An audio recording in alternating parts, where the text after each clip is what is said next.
Then all of us.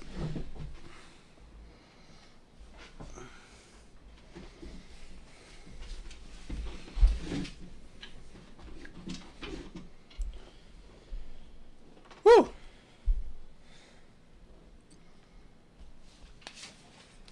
Nobody watching yet. Been live now for, it says a minute. I don't think that's right. I don't think that's right either, because I don't even see the post to share it. Oh, there it is, I think. Right? Yes. Noise. Noise. Copy link.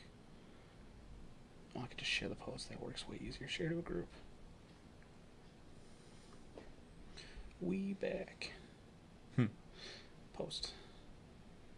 Pretty sure that just went there. Okay. I'm going to check the collective.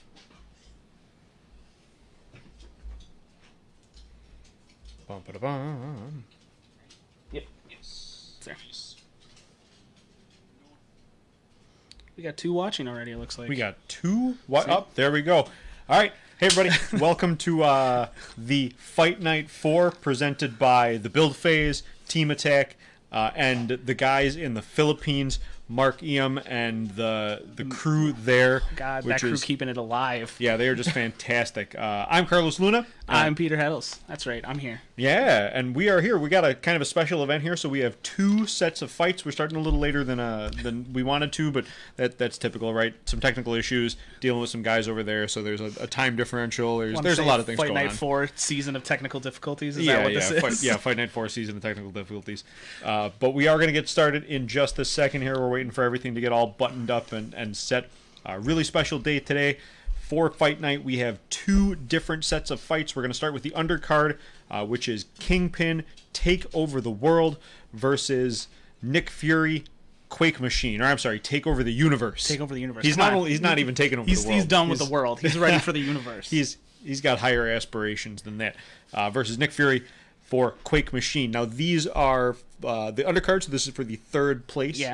Match of the Philippines. The Philippines did an entire tournament leading up to this, and so we are lucky enough to get for Fight Night both the 3rd place match and the title fight, which is going to be Captain Marvel, Marvel Machine versus Doctor Strange, Power, Draw, Kill for the final, for the title, for 1st and 2nd place over there. I know I don't know if we're supposed to get into this or not, but like, can we talk about the meta in the Philippines? What is this? Well, it's really interesting. So I had Ben send me a list of what they don't have in the Philippines, or sets that they don't seem to have in the Philippines.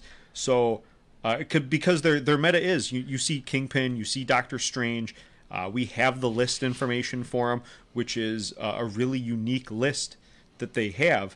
And so I'm trying to find right now the list of sets. As you can tell, we're very prepared for this. They don't have. But I know it's not many. Well, like, obviously. So they're missing the Fantastic Four arc. Yep. Obviously, it just came out here, so it's not there. They're missing the X-Files. They're missing Power and Reality and Space and Time. Okay. So that is not MCU Captain Marvel. Is that A-Force Captain Marvel that I'm seeing? They have I believe it's MCU Captain Marvel. So that okay. So they have a really interesting mix of stuff, but they don't have all of the sets. And I would love to get one of these pilots to Gen Con and just see what they could do. Oh my god! It's made their meta super interesting. I feel sorry for his suitcase though if he got to Gen Con. The amount of people like, hey, while you're there, buy me this. Yeah, right. Okay, we're getting word now. We've got a really cool thing. We've got something really interesting to start for you guys. Hopefully this works out. Is they actually have a pre-match interview going on. So we're going to flip over to that right now, where they're talking to both the pilots of Kingpin and of Captain Marvel. Or I'm sorry, of Nick Fury. So that's Jed piloting Kingpin and Alexander piloting Nick Fury. We'll jump over there in just a second. 3, 2, 1, action! Hello, good afternoon, and we are on Fight Night Live, Philippine edition. I promise it's coming, guys. And we have to interview 2 guys here going to fight in the undercard. So we're going to start with Nick Fury. Okay, Nick Fury, why did you choose Nick Fury in particular to build your deck? Well, actually, I chose Nick Fury because of he represents a new meta in BS2 BCG.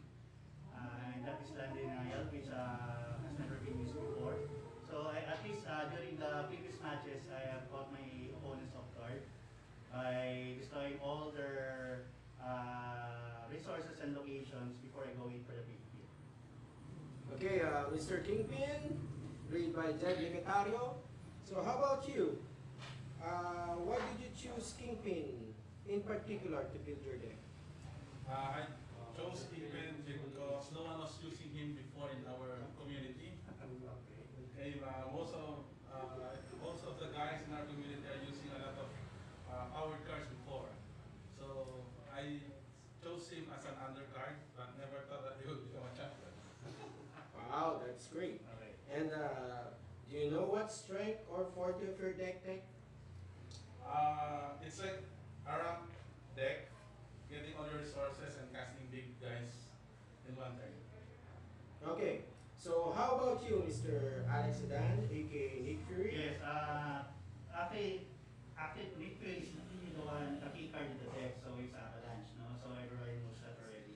And I think the 40 here is, if you can do an early turn, around second to the fourth turn, where you can destroy his resources and location, then that will render him helpless in the late game, or in the mid and late game.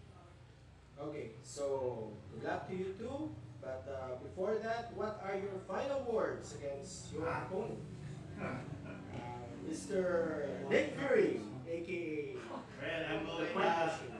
actually Nick Fury only won twice in matches in the Philippines, and I'm going up against a 7-time Philippine champion. Wow. This is Libetario, and it will really be a struggle, just like what happened with Captain Marvel. But I guess just reaching the finals of Fight Night 4 is really a big honor for me. And I think that will create a new metas here that can be, followed by players all across the world. Okay, so how about you, Kingpin? So, any parting words before your fight? Well, just don't let me take over the world, or I will take over you. Okay, good luck to you too. And let's the fight begin.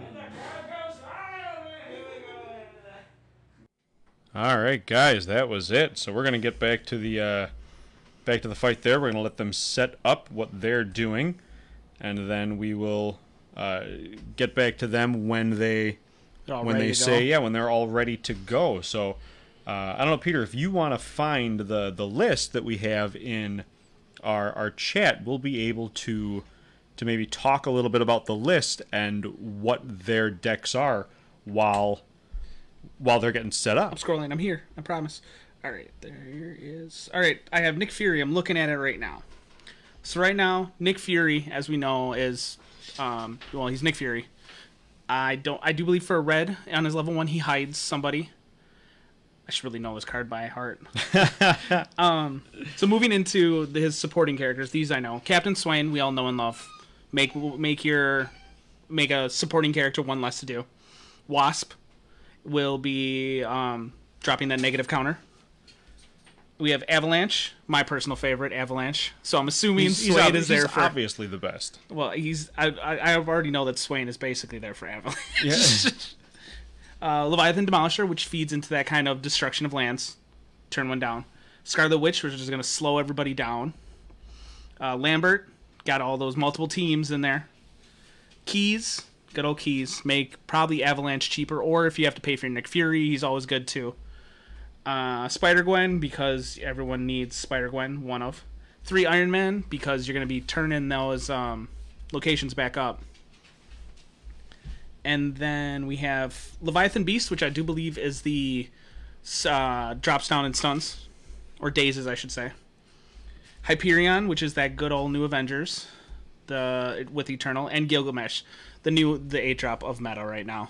Yeah, it's hard to not use Gilgamesh there. So a lot of big drops as you'd expect here. Dark Phoenix, Gilgamesh, Thanos, Captain Universe. I'm really interested to see Living Tribunal happen. Well, we haven't read that yet. Am I looking at the wrong list? You're looking at Kingpin. I was reading Nick Fury. Oh, you're reading Nick Fury. Oh, I'm sorry. I'm sorry. Surprise. Living Tribunals in Kingpin. Ta-da! Nick Fury also has Build Better Worlds, which is the Spider-Gwen's in there. Strategic Homeland Intervention, which is probably one of the best shield plot twists there is. I do believe it's the +4/+4 while you're ready. Yep, and 2/2 when you are exhausted. And then Super Senses. And then he's got 4 Nostromo, 4 Solanco, 4 Asteroid M. Asteroid M? That can't Asteroid be right. M is the wild for Brotherhood. Oh, duh. Avalanche. It's paying for Avalanche. And then 4 Helicarrier. I thought Asteroid M was supposed to be Helicarrier because I was reading too quickly. So I was like, gotcha. How is he playing these? Right? What is happening? So I have actually reached out to him about this list. I've talked to that group because this list seems to circulate a lot when you talk about these guys. And I've mock built this up, and it's pretty freaking solid, actually. Yeah? It's not... I mean, against Kingpin it may be hard because... Kingpin's gonna have too many locations to really end up behind. Sure. In a normal normal game, it's pretty solid. Like it'll keep them off. And then we have Kingpin. So Kingpin level 1, 2, and it goes to level 3, which is to take over the world. I'm very sorry that I'm very unprepared when it comes to remembering these characters. We have 4 Icemen, one of Mr. Ben's favorite cards. 4 Wasp, 4 Jessica Jones, which is not going to be super relevant in this match. No, I would say not. I think that's going to be fairly... It's kind of nice to see her not relevant in it. I mean, granted, it's a tough character with flight, so she's going to have use, but not nearly as... We have 3 Fitzsimmons, which is great because you're going to be digging for those whatever. 3 Gwenpool, which is actually a pretty good staple in Kingpin because... being able to level up on 5 instead of 6 is always better. Fight Night International. Yes, Earl, that is right. This is Fight Night International. 2 Starhawk. Gotta know what's on the top once you take over the world. 2 Supergiant. 2 Valkyrie. 2 Maximus. Now, I did see that and think, wow, what an interesting... So he's gonna... Not only does he have all these really big drops at the end here, but he also has Maximus as... is obviously his alt win. Yeah. So if he's really in a pinch, he can just kind of throw that guy out there. But he also is packing 1 Dutch. 2 alt wins. Well, see, it's Kingpin. You have ways to pay for these. A lot of tries. And at that point, it'd be really interesting because you could do it all at once. You could pay for Dutch and Maximus. And be like, deal with all of this. All in the same turn. And you're really putting your opponent in a bad place. So, and then he's also got 1 Dark Phoenix. Because why would you not run Dark Phoenix? 1 Gilgamesh, 1 Thanos, 1 Captain Universe, so you still got a big dude in there. Yep. 1 Shadow King, which is also great. And then 1 Living Tribunal. And I am very excited. Hopefully Living Tribunal goes off. I want to see him happen. I do too. It's really fun because there's a lot of these cards that we don't ever see in the games here. Yeah. And just because of that, Living Tribunal happens that when you recruit him, you choose one of his faces and then remove him from the game. So he's a 15 cost 0/0/0 that just doesn't... He just disappears. Like he gets recruited and he goes away. He shows up, what's up, guys, and leaves. But depending on what you choose, he does different things. So if you choose his equity face, you're going to KO each Marvel equipment, location, and supporting character. It's not on your opponent's side. You're just going to blow everything up, right? All of it. Necessity is you're going to KO each non-Marvel equipment, location, and supporting character. And then Vengeance is you're going to KO each photographic universe equipment, location, and supporting character. So if this guy comes down, he's going to blow up everything. Like he's going to blow up all of Kingpin's locations. He's going to blow up all of the characters. That's the whole thing. He's going to blow up all of the opponent's board. So he's one I think you play your Thanos, you play your Gilgamesh, you play your Dark Phoenix, you get all your guys down, and then you I feel like he's a last resort. I don't even know what you do. Okay, how do you win that? So you just Kingpin's but just at the same punch time, in the face. Okay, so I'm gonna go into his locations real quick before we get back into this. So we have 4 Fortress, 3 Labs, 3 Training Grounds, 4 Academies, 3 Fist Towers, 3 Helicarriers, 2 Sanctums, 2 New Adelines, 1 Earth. So my big thing is Living Tribunal cannot come down because he's going to blow up everything on Kingpin's side. He will, but he'll blow up everything on the opponent's side as well. So I kind of think that this guy was maybe a one-of Metacall for if he faced that Captain Marvel. Yeah. A photographic universe, and then he's able to choose the Vengeance face and basically just shut her down. That Captain Marvel, by the way, is not. That's the Avengers Captain Marvel. That is the Avengers Captain Marvel. Oh, so it might not have been. There might have been some photo running around, and that's exactly what I think he's for. I went off the picture here because it's very much a photo picture on the banner. Yes. Yeah. Well, but yeah. So like, I won't get into the main card, but we'll know that Captain Marvel.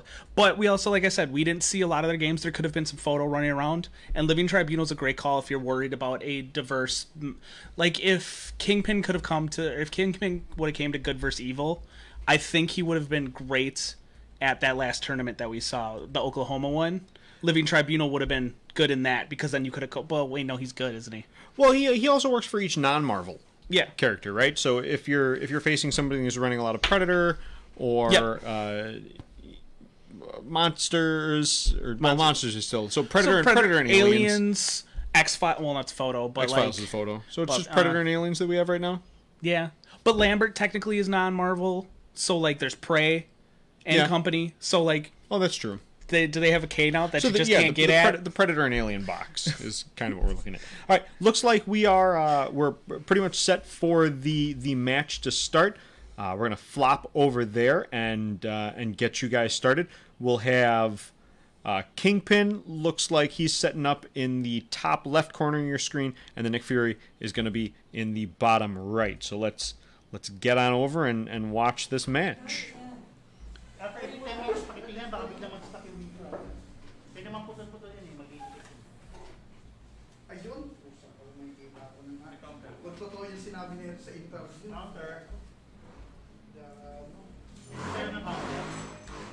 All right, and just for anybody's reference here, that we are not able to immediately monitor the. Oh, well, Peter's got the chat up, so if you want to jump in and you want to talk to us, you have questions about anything, then you are more than free to jump into that while we.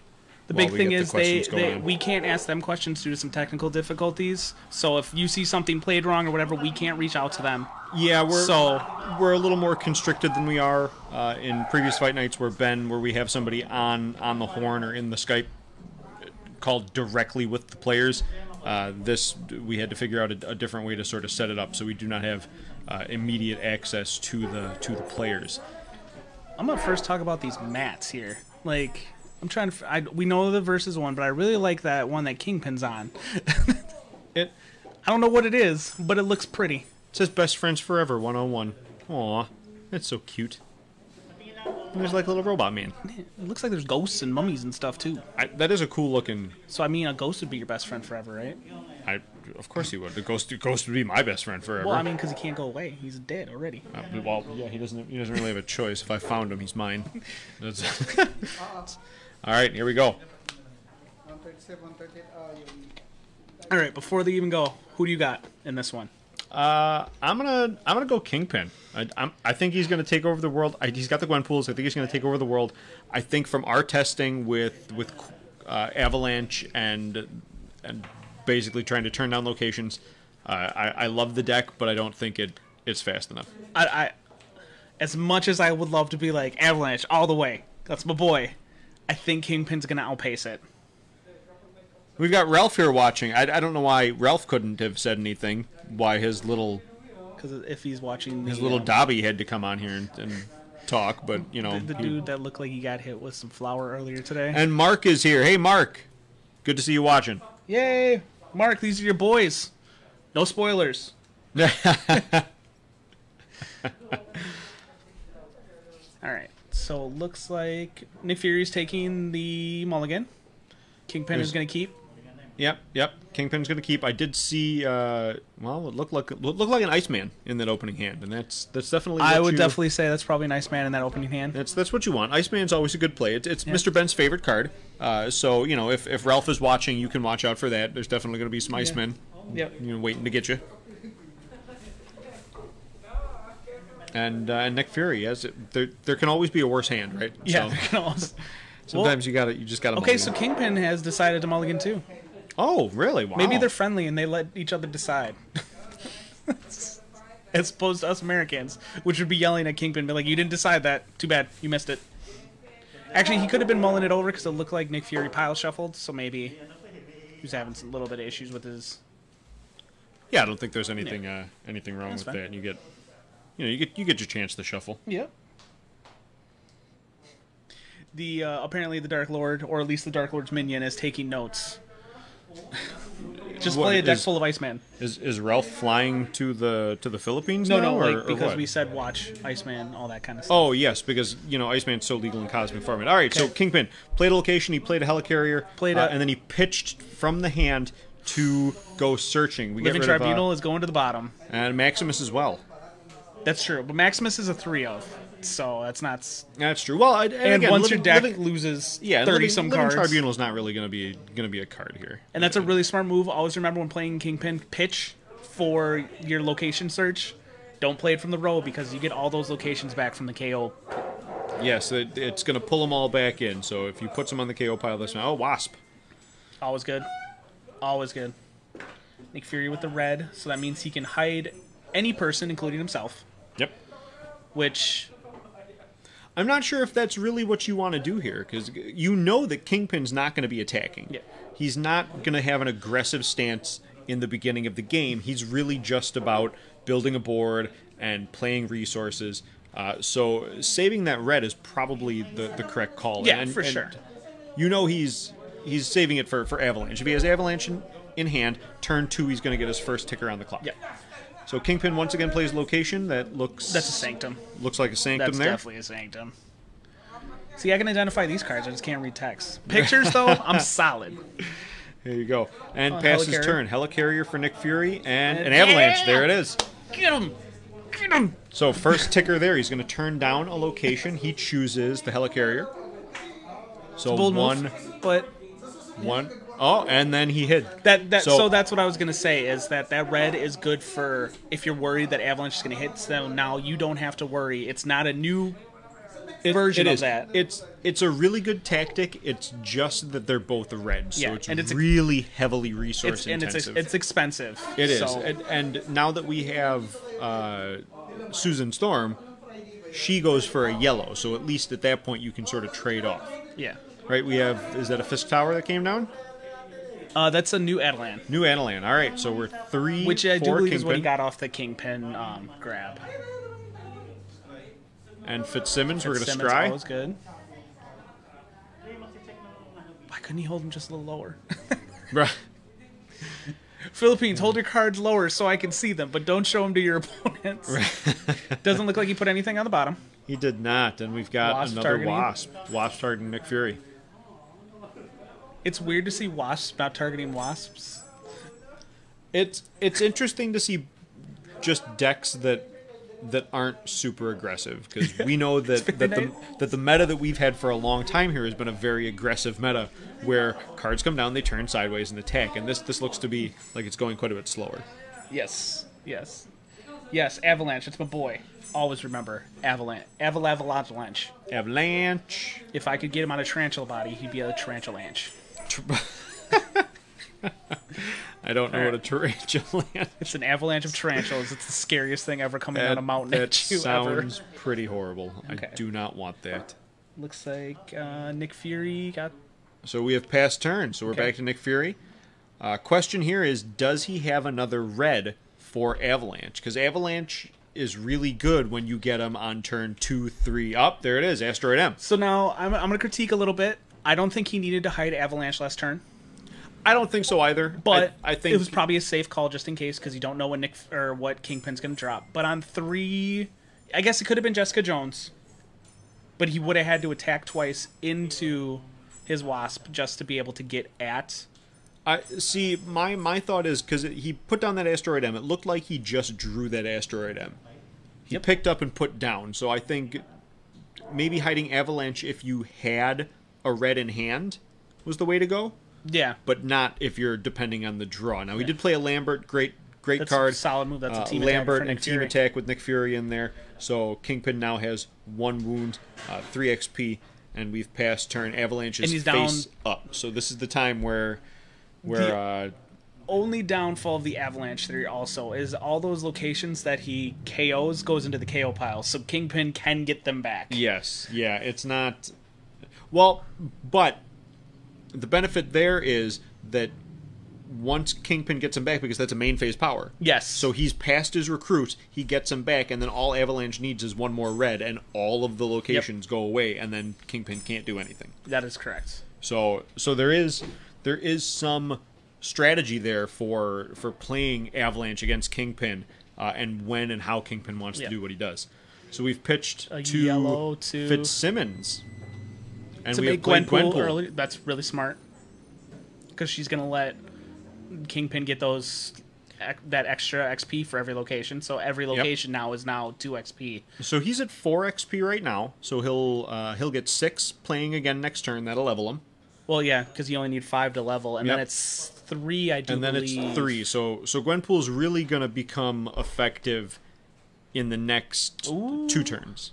I'm sorry, I'm gonna back you up. There was just an attack by Kingpin into Wasp, and Wasp's definitely shielded. Strategic Homeland Invention. She turns. Oh my goodness, that is a second one. But a smarter attack because it's ranged, so he doesn't have to worry about it. But that Wasp is just standing tall. Wow.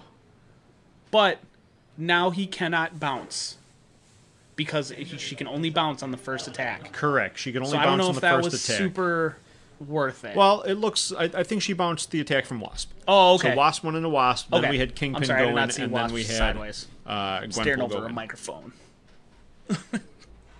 No, you're fine. Shift that a little bit for you. Okay, we got a Spider-Gwen. Always Spider-Gwen. good. So that means he's probably, I'm assuming... He dug from it from deck, so I'm assuming he's got probably either a Build a Better World or something in his hand. I'm assuming Build a Better World. You would hope so. And if he does, Build a Better World giving him that on 3, right, is going to blow up one of those face-up locations, so he's going to get to choose the Sanctum, the new Adelan, or the Earth. I think the Earth is to a hit. smart play right now. Because if I remember correctly, I do believe Kingpin is a yellow and Earth. And something else to take over the Oh, worlds. so we're pitching a red to Avalanche from hand. So that means he does he not have the... Well, that's interesting, because... Did he... He played the Helicarrier. He played the Helicarrier, okay, and then he pitched from hand. So, there we go. I'm surprised now that he didn't want to put the red down and then save the Helicarrier to pitch, but I'm going to guess that he's going to use that Helicarrier to hide Avalanche. Yeah. And then hopefully he's going to choose or pull another red, pull a Build a Better World, or have another red in hand. Because right now he's got 3 on Avalanche, so Avalanche is looking real good. It's one more tick on Avalanche, and bye-bye locations. He also had some really powerful board control here, where he's basically turned Kingpin's board entirely face down. This is So really powerful turn there for Nick Fury. We could have been wrong on this guess. Well, yeah, but hitting turn 2 Avalanche and red on every turn will keep you in that is good play. really powerful, but Kingpin has 2 wounds now. Yep. Nick Fury has 0. And he doesn't need... Kingpin doesn't really need to push the wounds off. He's going to turn to a 6-wound character, and once he takes over the world, he's in just fantastic position to survive. So we can afford to eat a few wounds. Yep. And yes, Dawson, that is correct. Avalanche has gone 3 times now. Correct, yes. So next one is the big one. Next one's it. If he somehow manages to get a red on his turn, that means Kingpin's going to lose 3 locations. So we have level 2 Kingpin. I do believe that's level 2 Nick Fury. That looks like it is. That looks like Gold Nick Fury. Yep. In between matches, I'll double check what Nick Fury does. Or else Carlos could do it. I can tell you right now. We should probably know that. Nah. I know his level 2 is the infinite life formula, so you get to play blue at the start of a turn. At the start of every turn, and if you don't, you lose. Yes. So it's only a last minute, I'm really losing kind of tactic. Kingpin All right, just did some basic attacks. Well, here it is. We're back to Nick Fury's turn. This is the telling moment. Swain would also do it. And we have a keys! So that blue that he just played. There it is. Ooh. So yeah, so Nick Fury is exactly what you said. For a blue, Nick Fury can't be wounded for the rest of the game at the end of each of your turns. So at the end of your turns, if you don't use this power, KO Nick Fury. And that looks like a Swain on top of it. So the keys Wow. lets him do anything so that he can pay for Well, whatever he feels I don't know like. if he uses... So he hides again. So he hides... Swain is targeting Avalanche. Keys is probably going to let I would imagine Keys would target Nick Fury so he could hide Avalanche Okay, again. so he started. He has blown up the first ones of Kingpin. He has. We're in the main phase, and Kingpin is down. And then, yep, Keys targeting Nick Fury to hide Avalanche. But he flipped the blue. From Keys. Oh. Keys okay. targeted Nick Fury, Gotcha, so he was able to gotcha. use the blue. I was thinking Swain. Because Once again, we get a team attack onto Kingpin, so Kingpin's going to go up to 3 wounds, I believe, or are we at... I want to say 3. Looks like 3. Yes, Bert, we caught that Infinity Formula is end of turn. Yep. Of course, Bert's here to correct us. What, who said it was beginning of turn? I said end of turn. When we were looking it up, I said it was beginning. Whatever. Because I know cards. What is Nick Fury's level Relax, up while Bert. you have it? Relax, Bert. But Bert loves correcting us. That's like Bert's full-time job. Correcting team attack. That's anybody. Bert just likes being right. It is an end of turn. Nick Fury gains 1 HP for each ready character so that's on why it your was a side. slow start. He was just gaining XP. Yeah, Okay. neither of them have a super aggressive beginning game. Yeah. Why can't I get these draws when I play Avalanche? I am super jealous of this Nick Fury player right now because we were primed for this. This is what Gen Con should have been for me with Rogue instead of Nick Fury. All right, so Kingpin, we got... Okay, he's going to go to level 3 because no matter what, he's there. He got two from Gwenpool last turn and then 1 more. So he needs 3, and that would didn't last turn. Oh, okay. So last, because the turn before last is when he went to gold. All right. Yes. It's hard to sort of keep track here with only 1 location on the board. Yeah, because you're like, how did he level to 3? There's only 1. Well, I was semi worried that they were going to play it that since he was at 4 XP or 5 XP, since he was 1 shy, that Gwenpool would have given him the 1 to level and his level 2 1 XP, and that's not how it works. No. If you get more than enough XP to level, it just... the extra XP just goes away. You don't get to transfer that onto your next level character.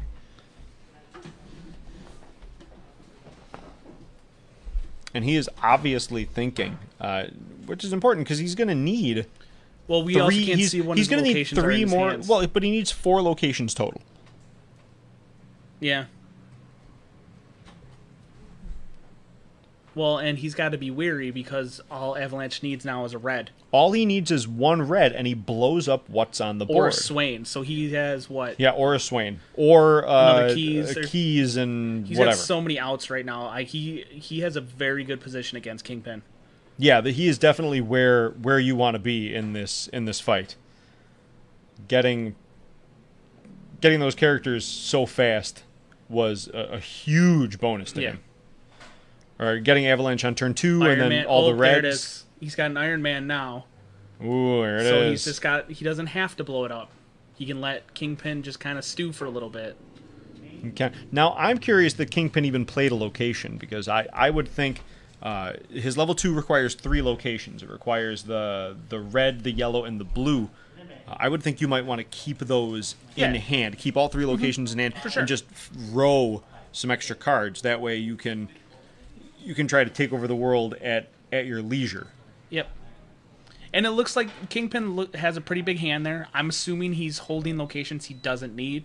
Or, like, he needs. So, like, we saw him play a Fisk. Yeah, that sucks to lose a Fisk, but maybe he has the red, the green, and the blue in hand. That could be. Now, the issue here is he's going to need something to get past that Iron Man. And that Wasp is still sitting out there. Yeah, he can't actually get to Avalanche until he plays a character with stealth. Or he gets past those flyers. And we didn't see Primeval Hunter, so he doesn't have Primeval Hunter. We didn't see a Coulson, so it's not like he can play Coulson and... Dark Phoenix would have helped him, but this is off the draw from Kingpin. Yikes. Well, Dark Phoenix isn't going to help him because he's never getting to 9. No, but Dark Phoenix is a 10-15. Oh, I guess. He's never getting to 9. He's never getting to 9. I don't think Kingpin wins this one, guys. I think probably... Nick Fury hit everything he needed to slow him down. Yeah, this is the position you just want to be in. And an attack here, hopefully he doesn't have another strategic. Oh, he's going after Swain. I mean... Why not? Right, I guess. Yeah. Go for the attacks you know you can win. If he burns a strategic Well, on it, that's so he's great. got- he's That'll got- be 3 of them out of his Yeah, hand. he's got four wounds on Kingpin. So Kingpin wants to be a little more cautious. He doesn't Yeah. want to walk into a strategic and eat a wound. But he's also the level 3, and the Swain was only a 3/3, so that'd make him a 7/7. Yeah, I so do believe that's a Kingpin's a safe 9/10. attack. Yeah, Yeah, so that's it's a like, safe attack. So we did get an Iron Man played, Yep. a second Iron Man from the hand. So Avalanche once again getting a red and can't even like play. Kingpin. Now I'm surprised he's playing a red every turn, because when I played Avalanche, my idea was to let you get to 2 or 3. Right, you can play that third resource, especially when you have a fantastic board. Yeah, in this board and state, you then- can let him build. But and then blow you up, because I can deal with up to a 3-drop. Mm. I don't want you to get past that, but it is hard to cycle every single turn. Yeah. That red, and make sure you consistently have that red, because you never want to you don't want to be without a red when Kingpin decides to risk it. You don't want to deck yourself and be on top deck mode. Yeah. And let Kingpin take over the world and be risking having to draw that activator for Avalanche. Because if you miss it and you give Kingpin a turn with 30 resources down, he's gonna. he can come back. Well, and that's the whole thing is at that point he could easily probably Living Tribunal. So all those things that you've been cycling are gone. All those cards that you've been playing are gone. He could Dark Phoenix and call keywords. He could call whatever. Yeah, and again, I don't think he Living Tribunals. I think that's probably not. That's like a No. last ditch effort. Yeah, right? that's- Last ditch effort on his part. But I do think that having Dark Phoenix come down or playing a Gilgamesh Yeah. or something is great. And now we have Gilgamesh down for Nick Fury, and this is probably. This is the death knell right here. Yeah. Even with that Iceman and that Wasp up front. He's we're got not- enough that he can clear the Wasp. He doesn't have to worry about the Iceman. We've got 5 wounds on Kingpin. This is it. This is the end. We see it coming. Wasp into Wasp. You trade, make him force the cancel. Lambert and the Wasp, Iron Man, Avalanche into... Yeah. There we go. And then Iron Man or Gilgamesh is going to fly over, the and game. that's it. That's it. There we go. All right. Well, we were both wrong. We were both very wrong. I've had Avalanche go that well before. When I've tested, when I played against Bert, and Bert was, this was right when Avalanche came out, and we were playing over Skype, and he was playing a Madame Hydra deck, and I was testing out an Avalanche deck. I have had Avalanche decks work that smoothly. I have not had them work that smoothly consistently, and I don't know what just happened there, but we are Apparently getting we're set on up some kind of for- delay, I guess, with the Philippines. we're getting set up for game 2, I would imagine here. Yeah. Malas ako ng araw nito, anong gabing pinayayit ako? Ayoko nahiya kay Captain Martin. Wala talagang combo, no? Ano ko He let Avalanche stay too long. Well, yes, that is true. He had no way to he get he into tried Avalanche, he tried to kill unfortunately. Avalanche. He did. He tried to kill Avalanche, yeah, and he ate 2 strategic homeland interventions to the face in 1 turn. On 2 different it was- characters. Yeah, it was. He tried. He did his due diligence. He really attempted, but getting a +4/+4 pump is really. It's not something you want to walk into. Especially because Nick Fury is not turning sideways. Or, like, his characters are not turning sideways. He feels... That's the smart move. He's letting Avalanche do its work, where you don't have to turn sideways. Nick Fury's gaining all that XP. Yep. Let Avalanche do his thing. Keep people in the front, so that way your, strategics are 4/4s. That's some big brain plays by the Nick Fury player. Yeah, he's just staying. It's a good way to play the deck. He's just staying face up, and making his characters stay ready, so he gets his nice XP, and then he can worry about attacking after he has complete board control. Yeah. See, that's the whole thing, is you got Avalanche to work. I got him to work once, and I still lost the game. Wow. At Gen Con against Groot, no less. Groot had built up so much, and I was like, yeah, go away! And then I couldn't get anything to seal the game. Well, let's play better. Thor was not my friend that day. No, well, Thor was. There were too many Thors. Thor was nobody's friend that day. It was Robert Smallwood's friend that day. It's Robert Smallwood's friend every day. It doesn't matter who it is. Put in Smallwood's hand, it's probably going to win. All right. All right, here we go. So turn 1, Kingpin has decided to go first. So we have a blue, and he's using the Green, blue for or green. It should be green. Well, you can use any of them. He's using a location for Kingpin, digs down 5, finds 1. Now, I did see a Supergiant. That's one we didn't see last. That last would have turn. been great against Nick Fury. Yeah, beautiful card Being able to make him just dump his force hand. yeah. Which he does pack 3 of them in here, and I think that's a really good play. I would have, in Kingpin, I really do like Emma Frost, too. Yes. But I also like the Emma Frost Hope Recursion shenanigans with Valkyrie, so being able to dump their entire deck on, like, turn 7 is great. So we're going to have a nice slow game again. Nick Fury did play an Asteroid M as his turn 1, so if he happens to have Avalanche here in his next turn, he automatically has that first turn 2 activator. Exactly where you want to be with playing Avalanche. Ideal hands. Trying to... Did he play the Iceman turn 1? I was kind of half looking at No, stuff. he played Fitzsimmons turn 2. Okay. I'm very surprised he did not play an Iceman, because Nick Fury needs ready characters.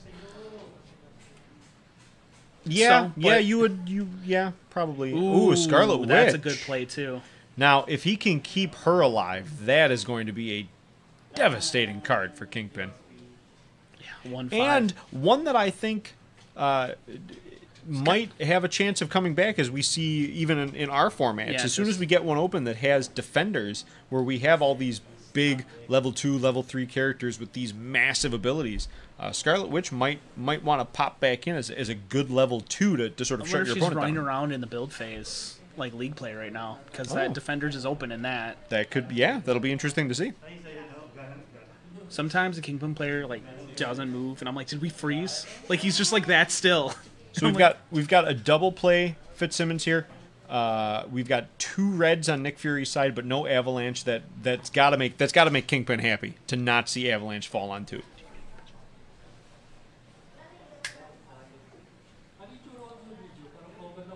Yeah, that hurts. That might buy Kingpin enough time to start setting up some stuff. Yeah, it definitely anything that He's gonna bring out Jessica Jones. for 1. That's not bad. That might be what he needs. If he's got no pumps though, like no plot twist pumps in a Kingpin deck. There's no. No, and you're not shutting anything down in Nick Fury. He's a red and a blue. You know this deck is going off Avalanche, so red's really the color that we're looking at here. Yeah. Well, I was thinking So because she has flight, you she's- maybe could fly over Nick Fury and try to get to that Scarlet Witch. She's but just a defender, and she can possibly hit Avalanche, which is a good reason for her to be there. yeah. You know, she's in a flight attacker. We have a Lambert, so still no Avalanche. Three reds on the board and no Avalanche. So Now this is what it normally looks familiar. like. That looks familiar. This is starting to feel like an Avalanche deck now. Oh, When I get Avalanche, you guys are in trouble. We did let Nick Fury level though, so Nick Fury has gone gold. Kingpin still will not go gold. I mean, I think he still needs 2, but He does, but with Scarlet Witch out, he's not doing Yeah. anything. James, how you doing? Good to see you. Thanks for jumping in. Mr. shouting out his friends. I see how it is. No, I'm just I kidding. said anybody. You just said hi to James. Well, yeah. Well, Cell came in. Hi, Cell. Whatever. There you go. Apex people. You got to say hi to Cell. He crushed you. I didn't lose the cell. I lost to Vern. Oh, you lost a Vern. That's why I didn't Oh, acknowledge it when he came into the chat. Okay, Starhawk. There we go. 4/4. Now, this is a really typical setup that we see for Kingpin. You see Starhawk, you see Well, Fitzsimmons, you yeah, see yeah. JJ. It's really a classic sort of board state for when we had Kingpin as a prominent character in the meta. He's another dude I would love to see come back. But unfortunately, Good vs. Evil was not his best because he wants a lot of good mix of everything. And obviously, he's not in Cosmic format. I cannot believe that he has 4 reds face up on the field and no Avalanche. Let me tell you. Tragic. I can believe that. Tragic. I can believe that. Lambert's taking pot shots at Kingpin here. Hi, Vern. I see ya. Lambert taking that pot shot because that's what Lamberts do. Kingpin's definitely being cautious here. He has two cards with flight that he can attempt to get into Scarlet Witch. But he's not. I'm sure he's afraid of that +4/+4 being in his hand. Also, Scarlet Witch is a 1/5. Well, he needs pumps. So he needs 1 pump for tie, Starhawk. that's all you need.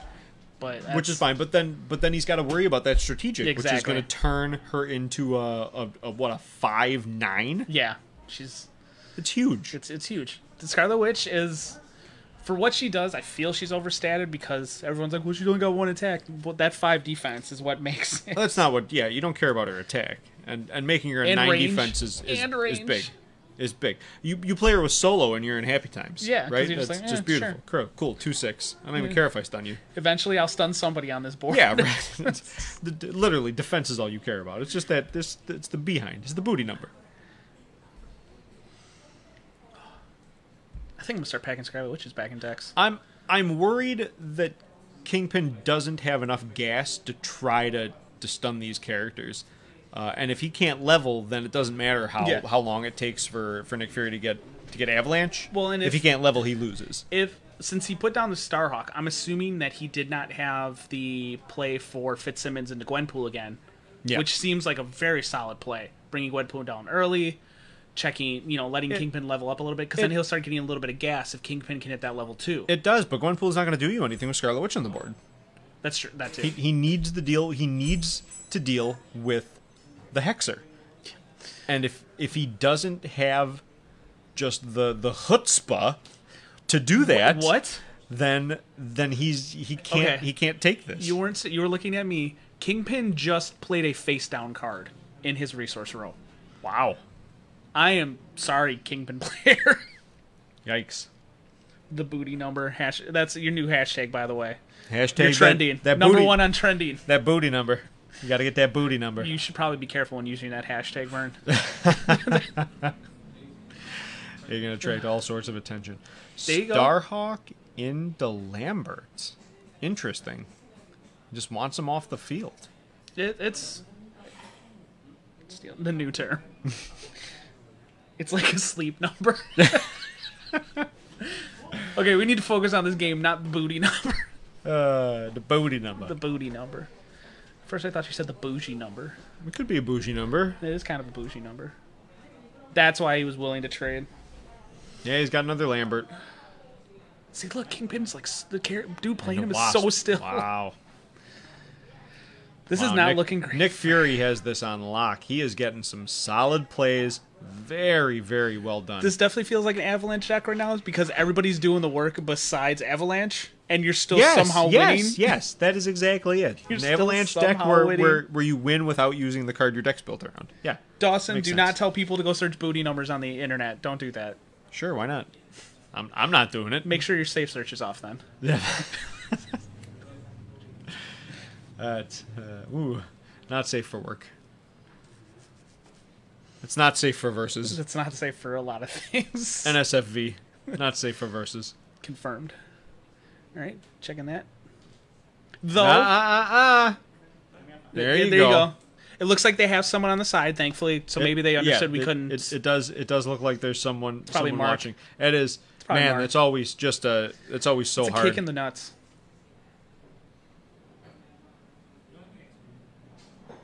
Yeah, that's true, Caleb. He could be playing around the Avalanche. But the big thing is, Kingpin can still get all those yellows and put a Maximus on the board. Or Yes. a Dutch on the board Now, and still be okay. That's true. He could put 4, but There's still... so the issue with that is even if he puts the Maximus on the board, he doesn't have any way to just insta kill him, and that's really where the Maximus That's true. like the combo is some way to get Maximus off the field that turn. So Dutch is really probably the better play here. But it's only a one-of, so that could be rough without fanning out all those locations. Thinning you got to thin it to win it, Yeah. and having to draw that stuff naturally when they're one-ofs is way harder. That is true, Ben. The worst feeling is being like, yeah, finally no, I didn't level it all. I'm going to just put this back here. Yeah. I done lied to you. Sorry, guys. Yeah. Make that safe attack. Oh, no, he realized. Cancel. Please don't. No. Okay, good. There we go. There you go. Strategic? Yep. Strategic. Fitzsimmons must have taken a wound. Because Fitzsimmons definitely has 2 wounds. Fitzsimmons is a 2-wound character. I don't remember seeing it. Man, that's strategic. And see, there's an issue there with letting... Look at how many cards Nick Fury has in his hand. Yeah. That's... Again, That's 2 in a row. That's 2. This is apparently how this Nick Fury player plays. 2. Are we going to go for 3? Oh, do you have them all? I think nope. Oh! That hurts more than not leveling. Wow. Woof. Okay, we need to get this Woof. dude at Gen Con because I think we found the Smallwood killer. Wow. Just got them all a mitt full of strategics. The Smallwood killer. It's official. Man. I mean, it's great. It's great knowing as Kingpin, like, yeah, I got locations, especially against Avalanche deck. I can't use any of them. I think the only thing the Kingpin player is saying right now is, well, at least he's gotten rid of 3 of them. Also, thankfully, I haven't seen Avalanche. Yeah, well, Because if you can get to stuff like Gilgamesh or anything if like he can that, get his big boys out, then he's a whole lot better. yeah, I agree, Dawson. Yeah, 3. Yes, 3. Alexander is 3 to in a row. strategic what Robbie Stewart is to You're the Last One. Yes. Because if you remember, Mr. I can flip it whenever it needs to be relevant. Do I not need it? That's cool. It's not in my hand. Do I need it? Oh, somehow it's in my hand. I think he does that card trick where it's like not in the hand and then So just a quick flip. we've got I think we have a big drop coming. Kingpin counted his resources, and we've got a Shadow King. There you go. Yeah, he eats Scarlet Witch. That's good. Shadow King is also going to help him if he drops that Avalanche. It basically says you can't drop an Avalanche. That Kingpin's not going to stay up to key. He's got enough. He's got a range attack with Iron Man and Lambert chilling in the back. Yeah, and he's got Nick Fury. Like, no offense, but I feel like it's rough for that Kingpin. It's probably going to go away. I think it may have been a better call to play a couple weenie characters, maybe to try to build your board, and then drop Shadow King. I don't think he had it when he's in the back. I don't think he would have been able to do it. He would have had to go probably one more turn. They don't have a wound count on Kingpin. Yeah, I don't see a wound count on Kingpin. I want to say 3, at least 3 to 4. And there it is. Yeah. Oh, poor Shadow King. I mean, he got to level. So that's He a did. plus. He did get the level. He did get the level. Looks like. How did you level up to 3 already here? Okay, we gotta. Were they couldn't have been stacking.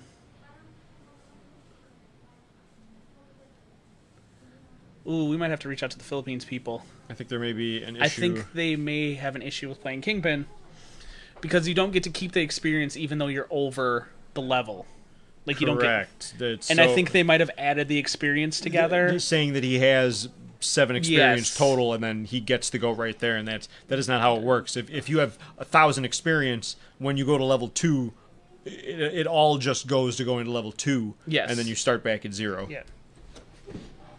Yep, Caleb, that's kind of where we're at. So we might have to reach out to them.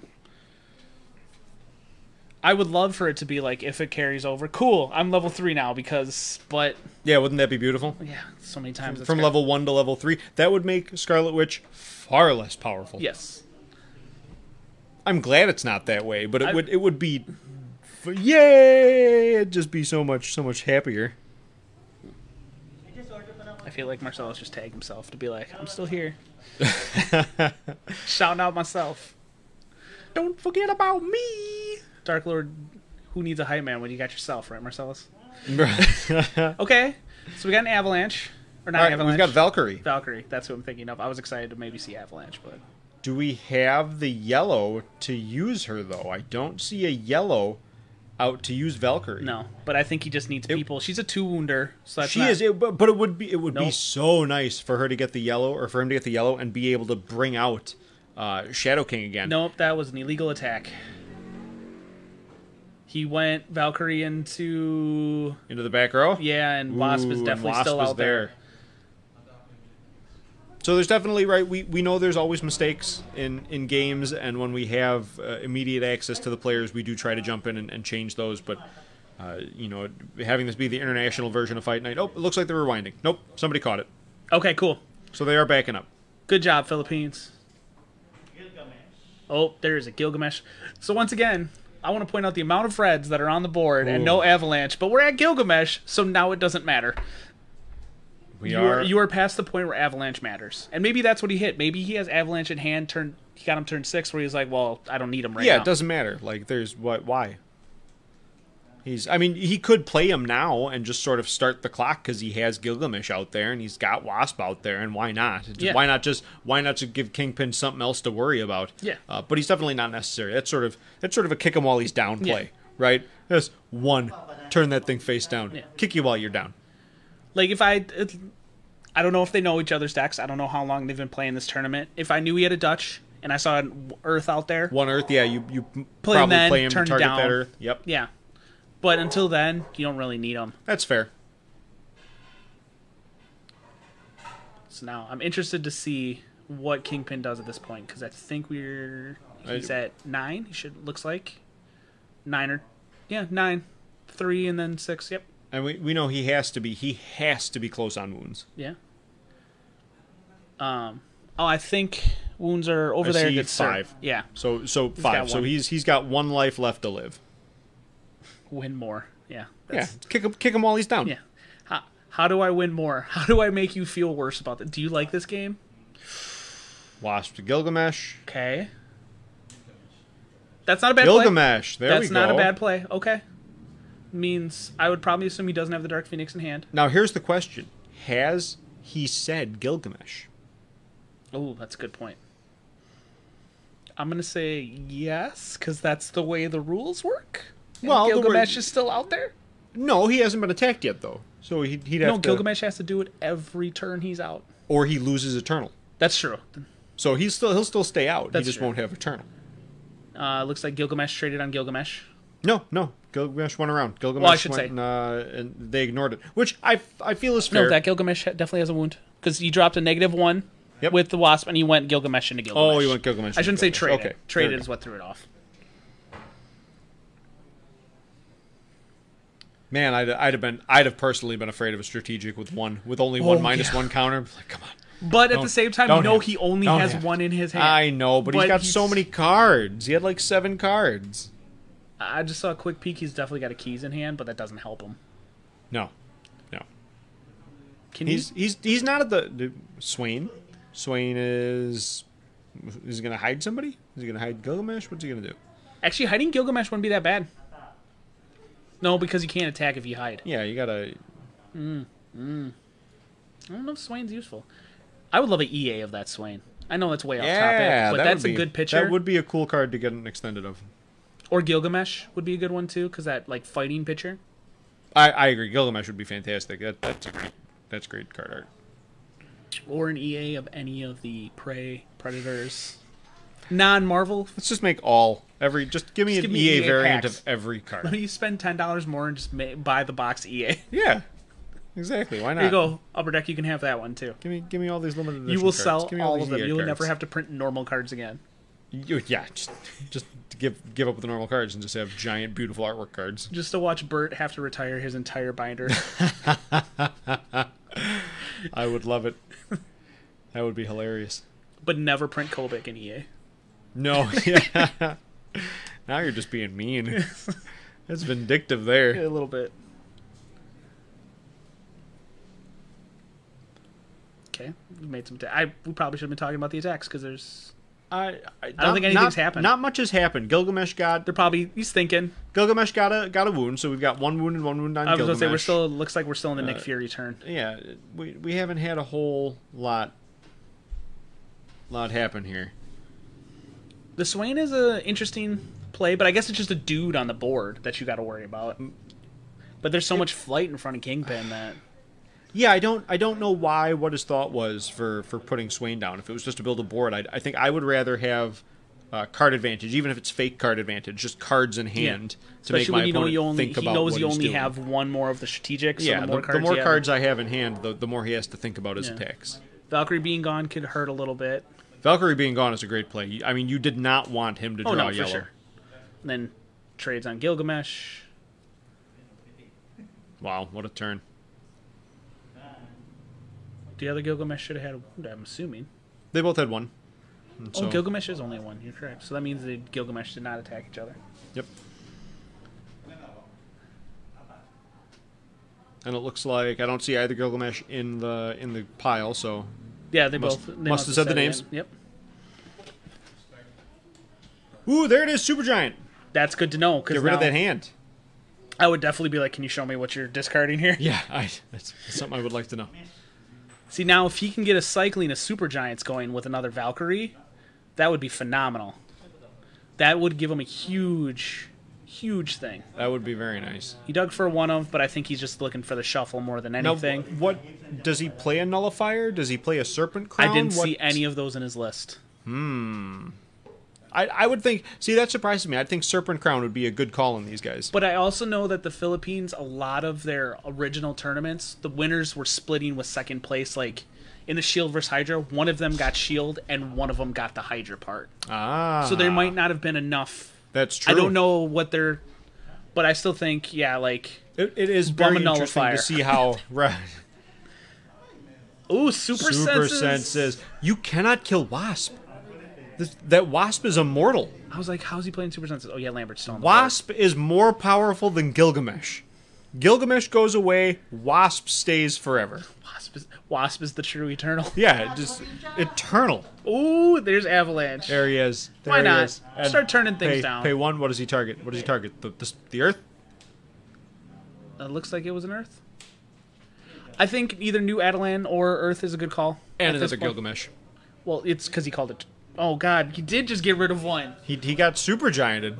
Oh, my God. This dude. He is the Robbie Stewart of the Philippines. Wow. I don't even want to compare him. No, Robbie Stewart, you're the American version of this guy. Oh, jeez. Oh. Thank you, Dawson. Yeah, Lambo. That's the true name for Lambert now. Lambo. We got 2 and 3. There it is. Start trading them off Scoop. there. Yeah. Got rid of JJ. So they are playing 3 games, but at this point we know that The overall winner was Nick Fury. Nick Fury's taking the series. What? Well, yeah, I guess, yeah. He's the overall. He hit the 2. He hit 2, so he's taking He the is series. He would be third, yeah. Sorry, Judge. Oh, sorry, Judge. That was an interesting thing. That was excellent. Did Sax reach out to us? So I'm interested to see if they play a third game.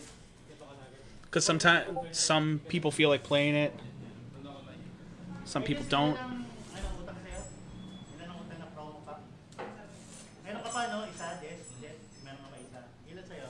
Big Nick. Yeah. They're shuffling up, so maybe they're going to play a third one out. But this was for a series, so it's hard to say if they're going to play it out. Yeah, very true.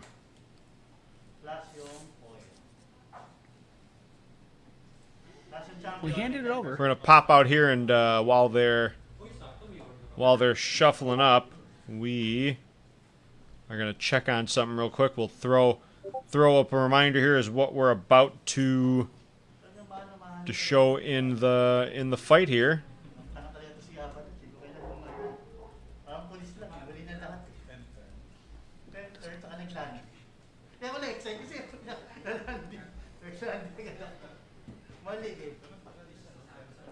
So game 3, is it just kind of for fun? Then I would imagine. Well, Nick is standing up. I know you guys can't really see this because we're kind of half. Let's bouncing jump and back forth. in here so we can see what's going on. Looks like the Nick player stood up. Wonder if they're trying to figure out if they need to decide to do it. Maybe Kingpin wants some revenge. Okay.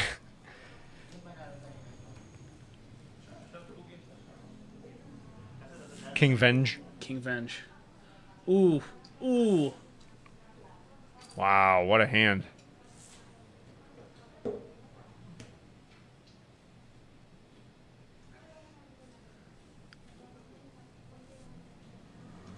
Man, Nick Fury. That's not what I expected at all from Nick Fury.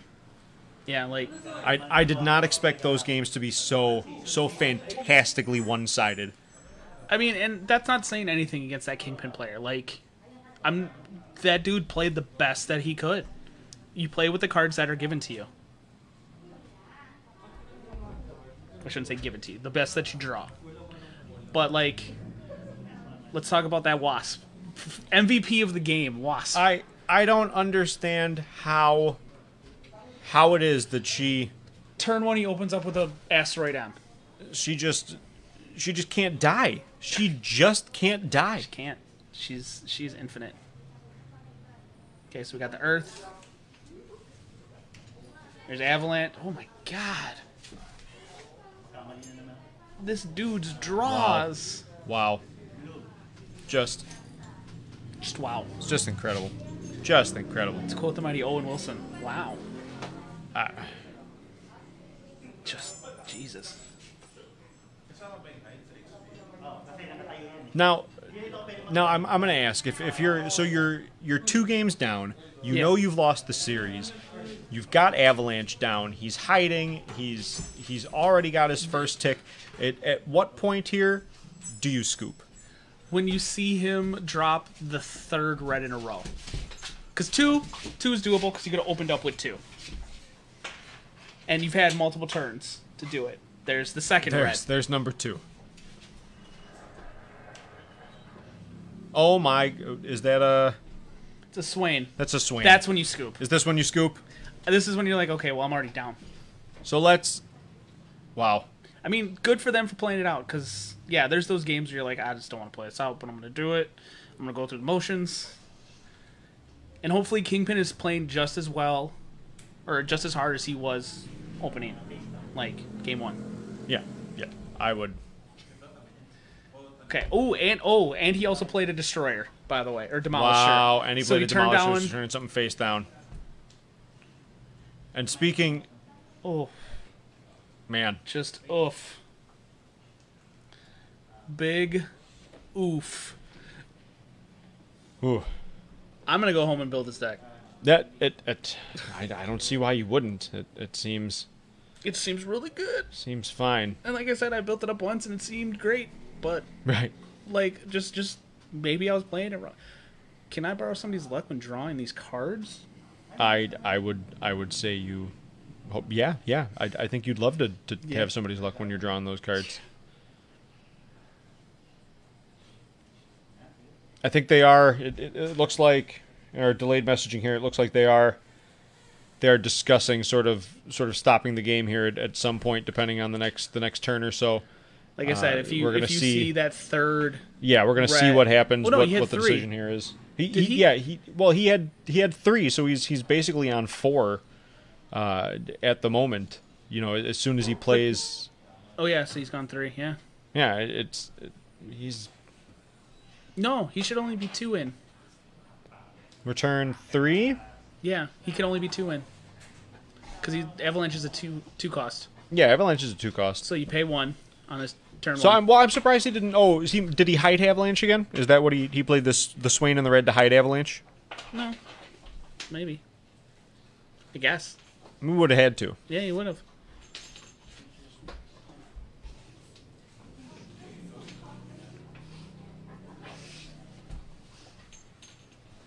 This is, like I said, when the minute you see that other red, and you're like, or Scarlet Witch. Oh gosh. Just there's another one. Whoa. Well, Well, it looks like that's the end of that battle. Looks like they just cut that feed. So some crazy games there. Yeah. They were definitely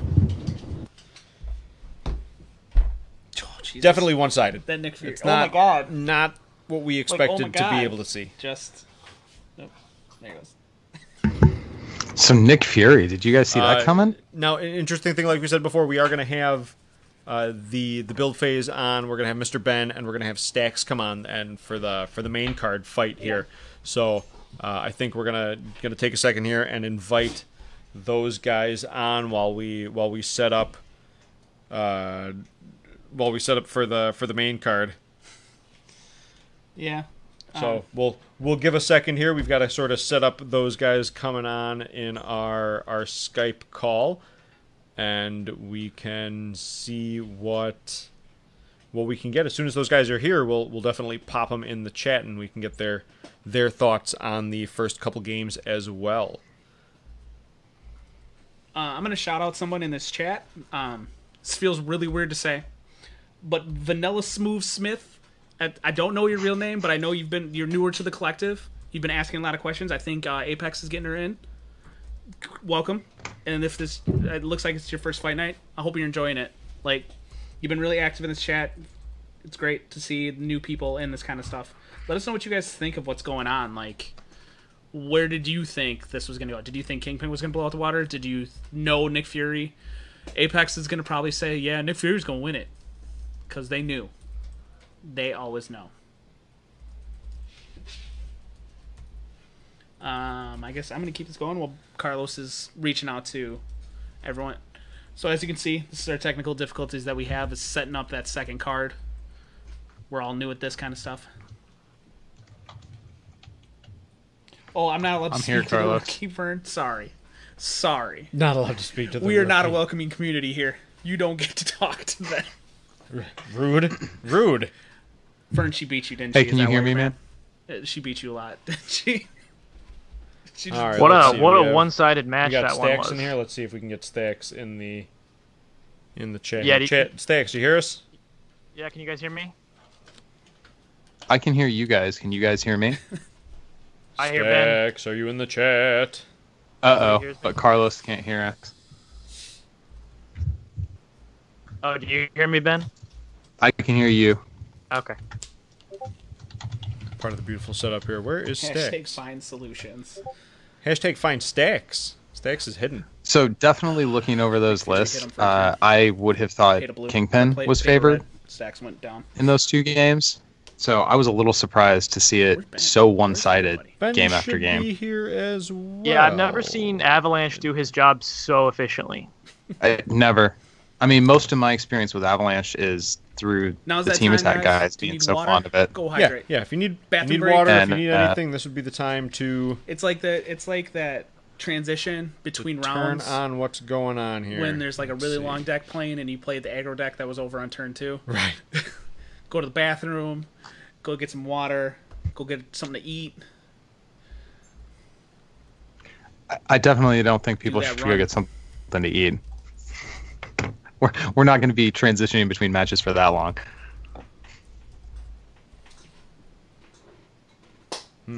Yeah, so Avalanche, I've never seen that fire like that ever. Hey, I'd honestly never thought about the interaction with Nick Fury where you can hide it, which is that was just incredible.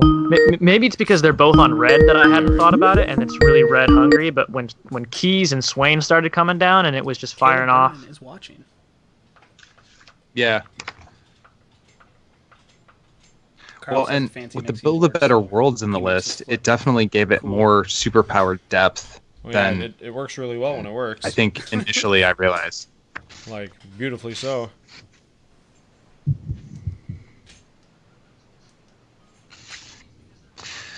So I can't say I'm surprised Living Tribunal didn't pop out, but it would have been cool to see him. I was happy to see Shadow King come down and do something relevant. I've been fond of that card ever since spoiling it, and it just doesn't get enough love, I don't think. They're in there. Yeah, really cool card to get to see. Taking out that Scarlet Witch was really relevant, obviously, but too little, too late. Yeah, he really got locked out by that Scarlet Witch, and even with kind of some of the little technical misplays as far as the experience distribution and such, it's Nick Fury just ran away with it all 3 times. Yeah, I think Game 1, Avalanche really ran away with it, and Game 2 was all Scarlet Witch for most of the game. It was pretty impressive. I mean, I'm looking over the deck list here, and there's actually a decent amount of character depth within this Kingpin list. I mean, there's not a huge number. There's a lot of these cards that he's got 1s and 2-ofs as opposed to the full 4, but there's a lot of characters there. So to see him kind of end up in this situation where he couldn't maintain any kind of a board, it was crazy.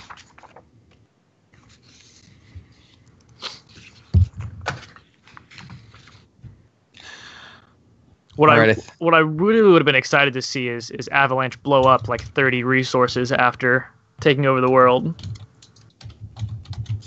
Yeah, that would have been cool. Really, the Kingpin deck didn't get a chance to show off how the fun things that it's able to do. He was on the back foot pretty much the entire series of games. Right. And when you're worried about dying and having to kind of build defensively around that, it makes it a little bit harder to pull off some of these tricks where you start throwing out these heavier characters. That's the way it goes sometimes, though.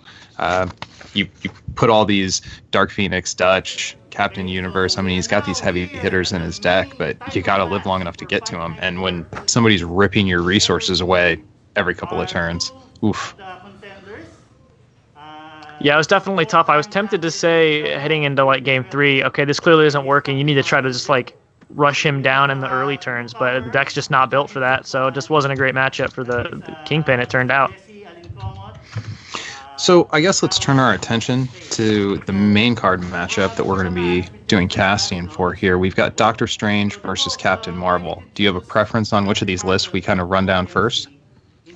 Let's see what do I have pulled up here. I've got Doctor Strange pulled up.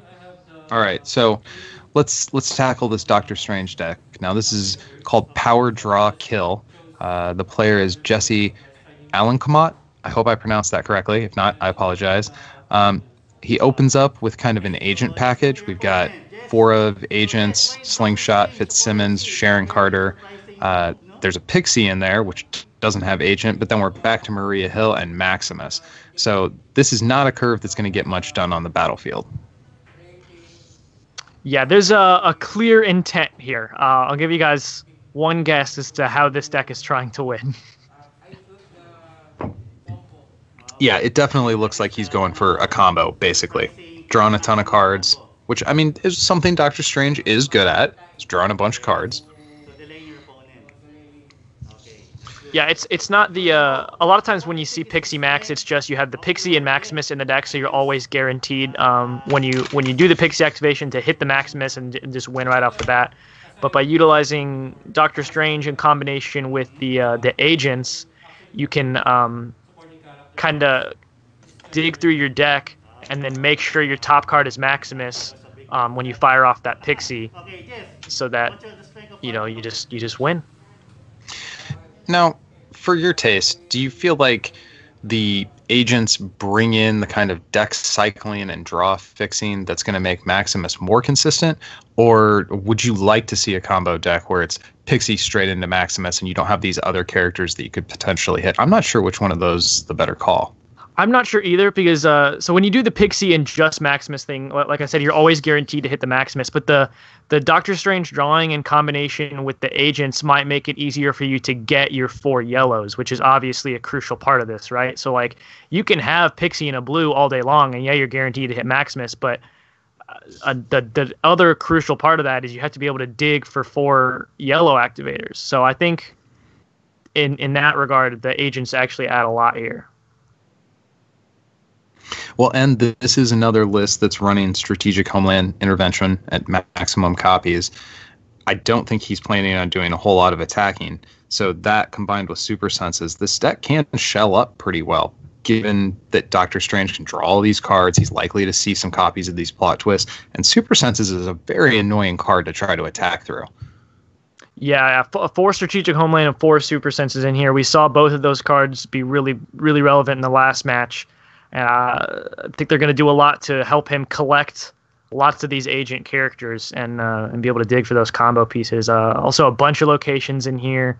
Obviously, 4 blues, 4 Arcadia, 4 New Adelan, 4 yellows, and some helicarriers in there. This seems pretty efficient at what it's trying to do just by eyeballing it. Now, we do have one kind of flex slot in this list where we were told he's running 1 equipment, and it's either the Book of Vishanti or the Nullifier. Now, I don't know what that means. Like, if the way they structured their tournament players had like sideboards, or if this is a number of copies available in the tournament scene. I don't know why it's written that way, but if you had to pick one of those 2 to slot in this list, which of those equipment would you prefer? Without peeking forward at Captain Marvel, because I don't remember if Jessica Jones is in the Captain Marvel list, but I would definitely pick Nullifier because if they drop Jessica Jones on you and you can't counter it, you can't pop off. So I would definitely pick Nullifier in case I sit across from a Jessica Jones supporting character that I'm not able to kill. Yeah, and really Vishanti does nothing unless your opponent has relevant plot twists they want to play. So even though I do think that's a good equipment, it is somewhat situational, and there's how much value you get out of it is fully dependent on the lines your opponent chooses. Yeah, and for my money, I don't think for a combo deck like this, I don't think Book of Vishanti really does anything because you're not worried about them playing defensive pumps generally, unless you're trying to kill something, like I said, like a Jessica Jones. But, I mean, it is good if you're playing against mono so that they can't stand together you. But I think Nullifier is better in more situations. All right, did you have any other thoughts about Doctor Strange, or should we move on to our other main event contender, Captain Marvel? I'm just excited to see if how quick this fires off. But we can go ahead and peek forward at a very different kind of deck in this Captain Marvel list here. All right, so this deck is called the Marvel Machine. The player is Jaime Villafuerte. Again, I hope I got that name pronunciation correctly. And this deck is running 4 Falcon, Black Widow, Daredevil, Black Panther. All of those are 4-ups. 3 Peggy Carters, 4 Spider-Man, 2 Doctor Strange, 2 Thor, and then 1 Thor. So presumably that's the 5-drop and then the 6-drop as well. I think so. Probably the 2 of the 5-drop, and then search out your 1 copy of the 6. Yeah, given the way this deck list was sent to us, I think it would probably be the 2 of the 5, just based on the order of the characters. Iron Man, Cersei, Hyperion, and Gilgamesh. So this is a lot of Avengers, and there is a stand together in this list, although only 1. So then if that is a Book of Vishanti up there, it could be very, very, that could be super relevant. Yeah. Nuke the 1 stand together. Now there's 4 Unwavering and 4 Earth's Mightiest. Now I have always felt that one of the reasons you play a loyal deck is stand together. And to only have 1 stand together but 4 Earth's Mightiest, man, I'm not sure about that one. It feels awkward to me. Again, we don't know what cards these players necessarily have access to, but I would think at least 3 stand together. Also, we're seeing the choice be made here of 4 Unwavering and 4 Earth's Mightiest over. You'll notice there's 0 Think Again in this list.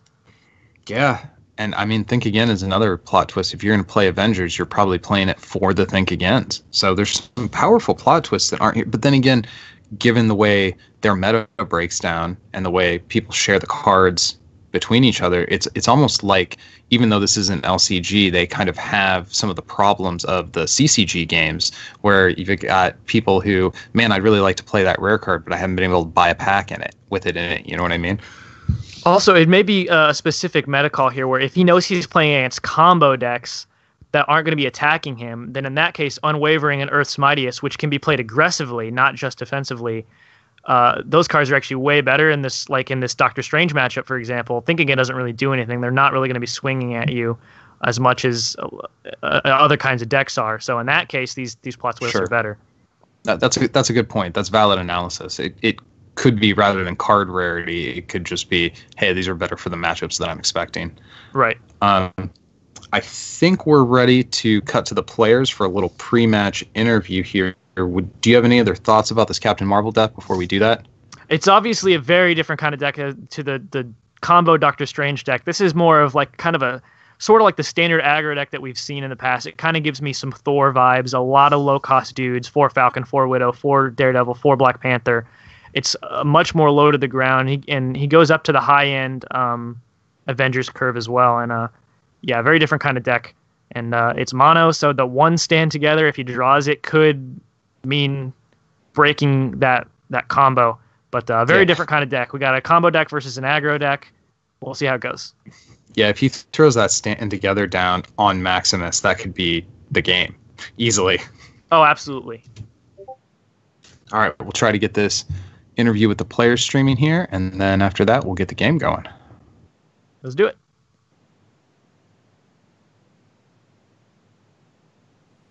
All right, guys, looks like we are all set to jump back for the pre-fight. Because they're talking right We're not talking right now, Peter.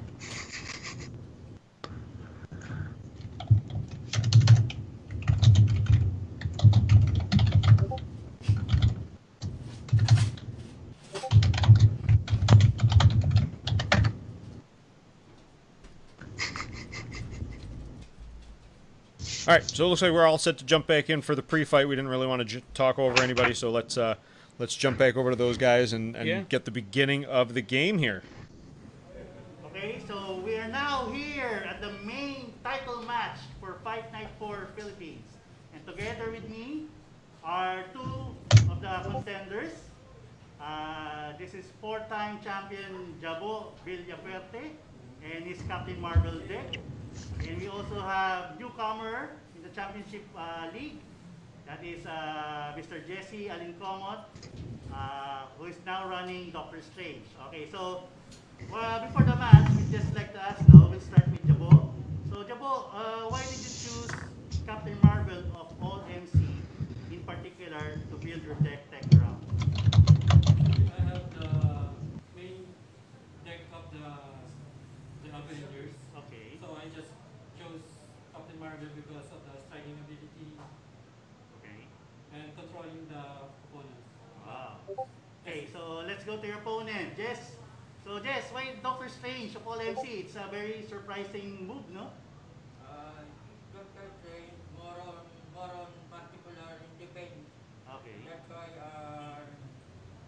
rating by the deck to I took the combo. Okay. And that is the now surprising Pixie Maximus combo. It is more buying time. Yes. So delaying your opponent. So really, Okay, that's good. That's good. So Jabo, what do you think is the strength of your deck against Jess? Maybe as I mentioned before, the striking ability. Mm-hmm. I can actually control the supporting characters that this kind of recruit. No. Actually, I was a victim of that, no? Okay, Jess, what's the strength of Doctor Strange?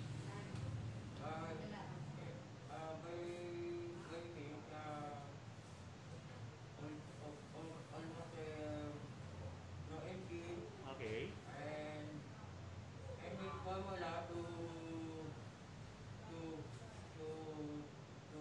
Level down the field. appeal to buy time by the agent. Yes. So now it's an aggro deck using every turn strike as much as possible versus a defensive deck, no? A stall deck that will try to execute the now infamous Maximus Pixie combo. So Jabo, what's your final word against Jess? So you haven't fought in the final match, no?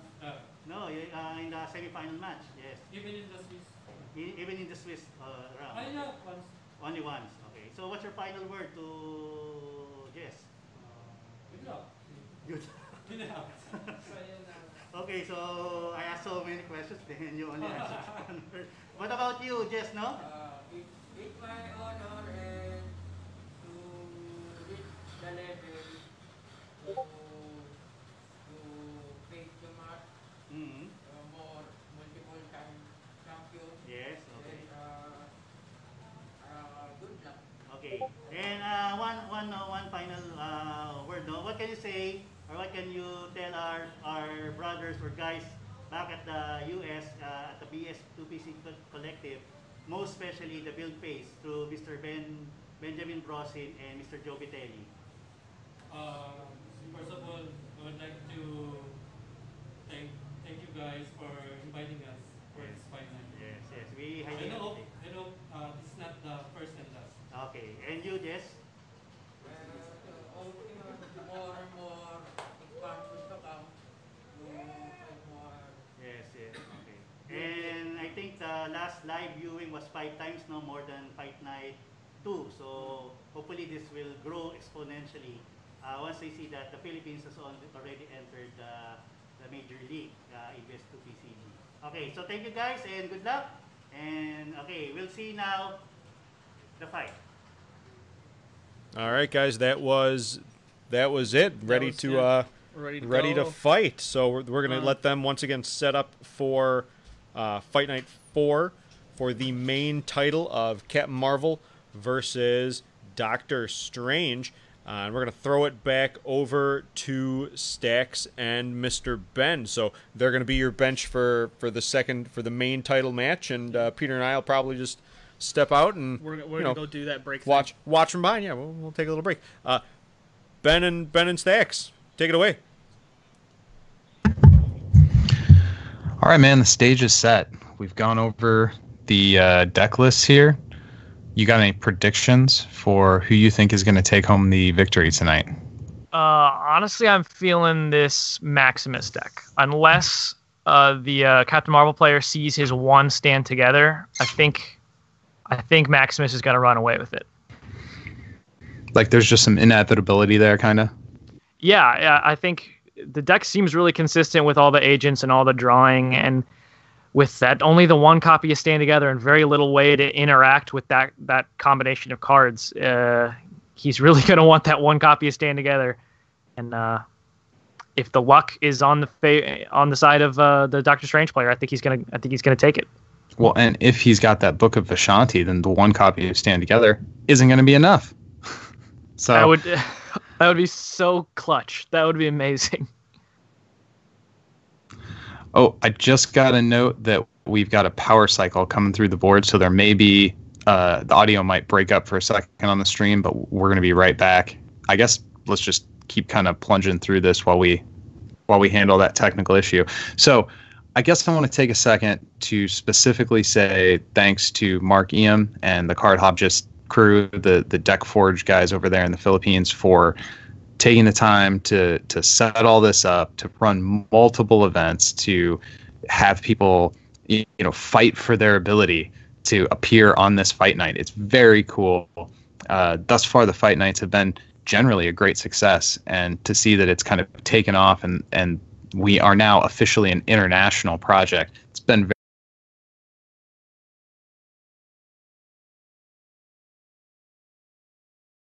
tonight we got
All right, guys. So you're not sitting there in total silence. We're trying a couple things. I'm going to change this to a couple technical difficulties here, just while we're trying to get this all set up and going, so that you guys can watch the fight well. We're definitely learning as we go here. So please bear with us as we try to make this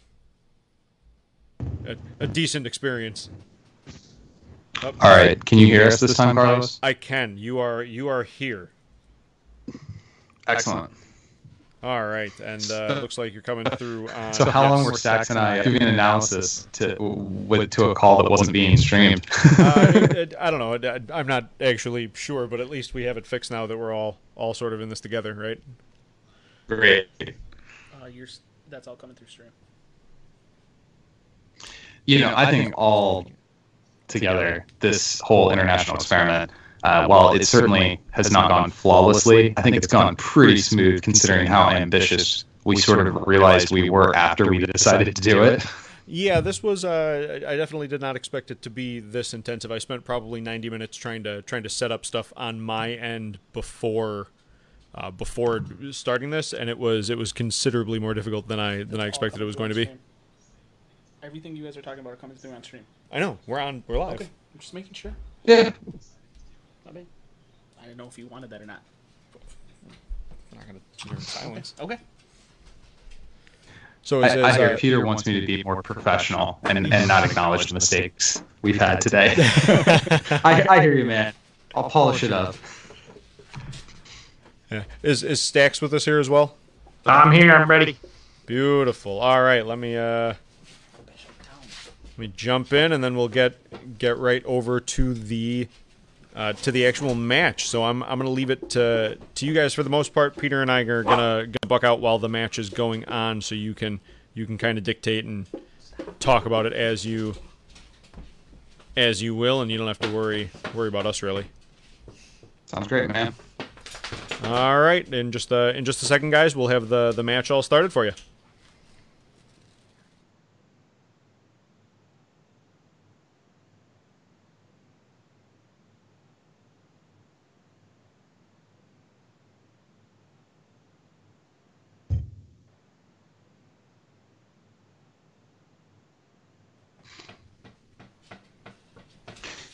So this has definitely been a learning experience. This whole Fight Night project, trying to tackle the technical aspect of streaming the stuff, but as well as the technical aspect of helping people get set up with cameras and the way to establish their boards. So obviously COVID is awful. I'm not grateful for COVID, but I do think it's kind of cool that this challenge being put in front of our community has really caused innovation all across the community in a bunch of the different creator groups, from the Quarantine Cup to other people trying to get involved with the streaming community. I think it's just really, I think Versus has ended up being in a much better place, when I think really we had every reason to expect this to be a pretty bad year for basically every card game, given the nature of how we play card games is generally face-to-face. So it's been cool to see the community evolve and adapt to these somewhat trying times. Yeah, it's definitely been cool to see, in a game like ours where we don't have an actual online platform that we can play on, to see a pulling up of the bootstraps, if you will, and people finding a way to play. Versus finds a way.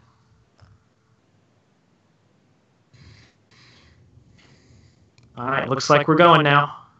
Looks like they rolled a d20 there, which unfortunately is a little small for me to be able to see. Yeah, didn't quite catch who won the roll there, but we'll find out here shortly. I'm curious if the Doctor Strange player maybe wants to go second anyway, to maybe draw those cards. Yeah, I think the initiative choice, Captain Marvel probably wants to go first and try to get in there and be aggressive, and Doctor Strange probably wants to go second just to see more cards. Yeah, so regardless of the roll, I think we'll be seeing Captain Marvel take the initiative here.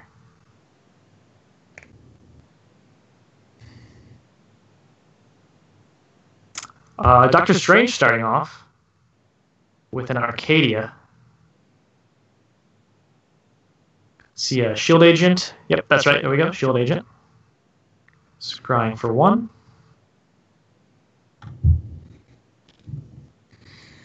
Now, do you want to try to keep the shield agent in back and keep it alive? Like let Doctor Strange soak a wound here, or do you want cannon fodder up front? I think I would certainly keep the shield agent in the back, which he looks like he's chosen to do. I would kind of want to collect those agents early on and make my combo more consistent. You can take a few hits early on and feel relatively comfortable about it. Now, I'm a little surprised to see a location come down. Oh, never mind. That location can't be used for Doctor Strange's power. That's an Arcadia. Yeah, and he kept that hand too, and didn't put down a blue or a sanctum. It could be he's holding off on that until he can kind of set up some agent things that he knows he wants to draw instead of just blindly drawing. There is the first strategic homeland.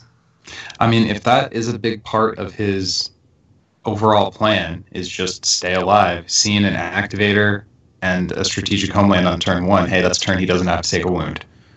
Okay, now I only have to survive 4 more turns before I can do my combo nonsense.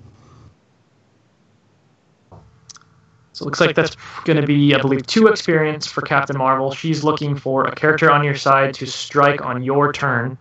So even though they didn't get that stun in, should have been 2 strikes, I believe.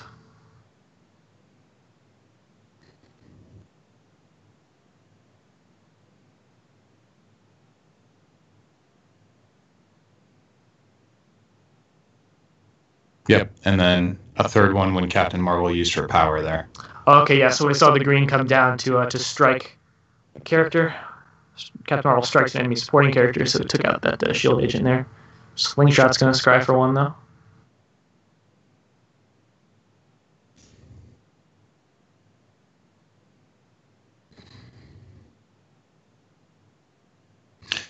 Another special location in Doctor Strange's row. So it's going to be another turn where he's not able to draw off his level 1 power.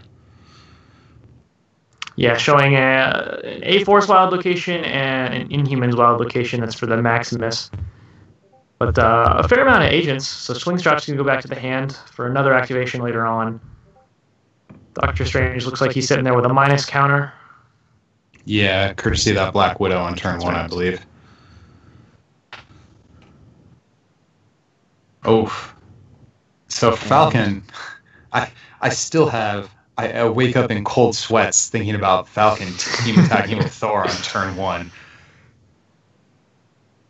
This isn't turn 1, and that's not Thor, but it's pretty much as bad. It's pretty good.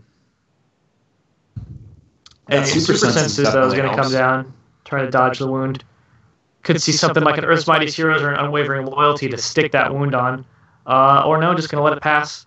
Leveling up, though, to 2 now. It's going to make Captain Marvel a 5/5, a 6/6 with that counter that she gained from Falcon. And that happens at the strike. Okay, yeah, so that didn't contribute to that combat.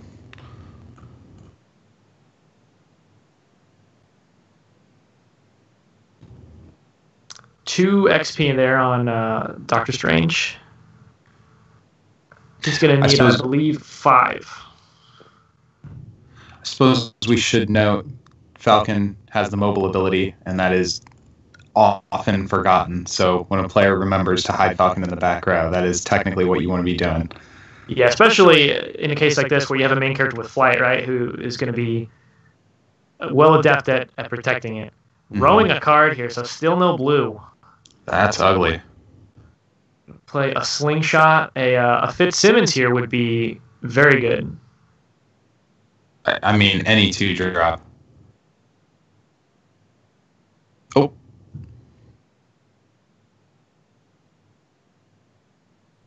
Hey guys, it looks like we have a little issue here again, so give us a second to sort of work through this, and I'll let Stacks and Ben keep chatting while we figure out what's exactly going on. Well, it definitely looked like Captain Marvel was getting off to the start she wanted there, for sure. Yeah, and I mean, the Doctor Strange player, he drew the agents he wants to see, but he's not seeing the extra draws that he wants to see, which is interesting because he kept that opening hand. I guess he saw enough agents that he thought it was worth keeping, and hopefully that he would be able to dig into those blues. But so far, that hasn't happened for him. And Captain Marvel's got that aggressive start that she wants to see. Yeah, well, and where we left off, he's dropping a 1-cost character on turn 3.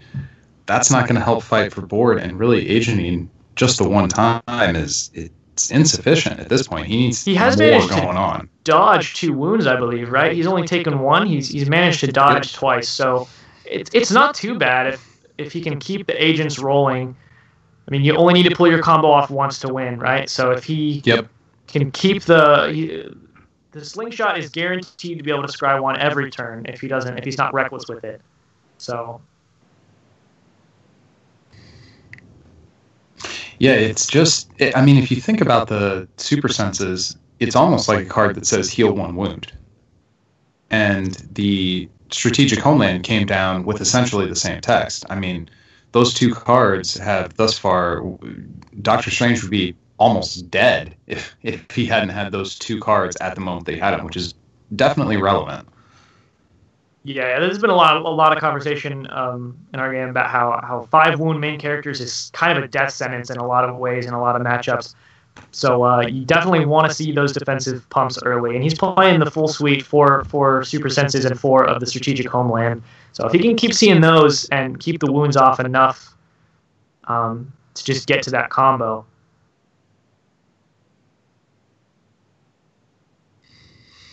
I remember building for the runaway chopper, and rather than using stuff like super senses or strategic, even though I ran a lot of agents in that deck, I opted for he couldn't see me. And it's like, I don't even want to roll the dice with having to count defense points. I'm just going to hide. That's what I'm going to do to try to stay alive and get to my combo turn. I'm not going to work for it. I'm going to go away for the turn. Yeah.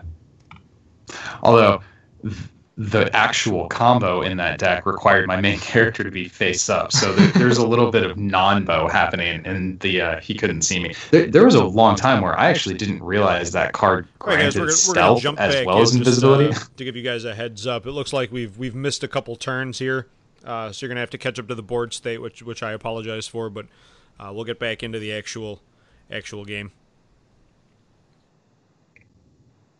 Whoa, yeah, okay.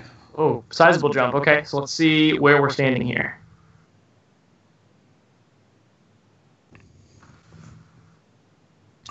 So it looks like we got 4 wounds on Doctor Strange.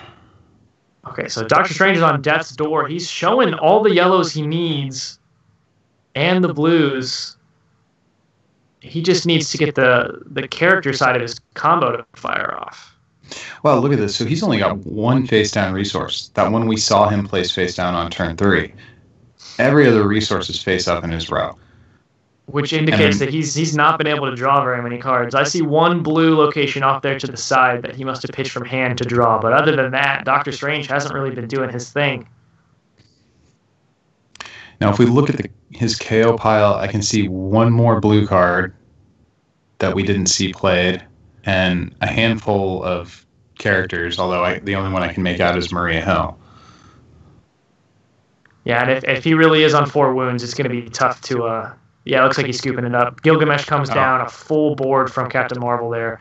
So we missed the middle there, but it looks like he's just... All the digging he was doing wasn't enough to lock in the combo that he was trying to pull off, and looks like Captain Marvel was hitting mostly on curve. Notice how the top card in Captain Marvel's KO pile is Falcon. I wonder if that's the 1 Falcon that was on the board when we got cut off there, which would essentially indicate Captain Marvel just steamrolled from that point forward. Yeah, there's again not really many aggressive guys in the Doctor Strange list. I think Coulson is in there who can kind of stealth back and pick some guys off if you need to, but other than that, they're really just digging. No, he's got Maria Hill ×4 as his 3 drop. Maria Hill is his 3 instead of Coulson, so really not any kind of combat interaction. And in this list, does that even truly count as removal? I mean, we've got 4, 5, 6, 7, 8 characters that are over cost 6. I mean, you try to remove something like Falcon with a Maria Hill, you could end up with Gilgamesh on your hands. I think it's far too risky. I think it's a good out to things like Jessica Jones, which I think is probably why it's in there over something like Coulson. But in this matchup, assuming you know that you're not going to have to worry about Jessica Jones or something, I just don't think you lean into that power at all. As a little aside for Maria Hill, when you pay a blue to remove somebody's threat and the card that comes out of their deck is the new Galactus, it feels great. Like, bye-bye, Galactus. Oh, yeah, he can't even come out, right? Yeah, exactly. Oh, that's hilarious. All right, looks like we're about to get started here with game 2. Well, it's a little hard to tell how genuinely close that game was. I mean, this Doctor Strange deck is the kind of deck that is going to put you under very little pressure and then just kind of win the game.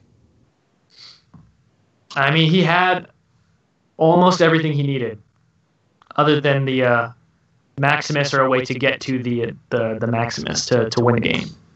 Well, and once a board like that is out, even if he gets... Well, I guess he doesn't want to play the Maximus now. You don't want to hard cast the Maximus. You have to do it with the Pixie against a board like that. Because he doesn't even have like a Brotherhood Quicksilver here or something that could punch through to the back row, or the Coulsons. Right. Punch through and actually make sure that the damage gets put on. Man, that feels rough. See, that would to me would be an argument for Coulson over Maria Hill, where in the situation where you do have to hard cast a Maximus, then you can do a stealth team attack to try to get at it.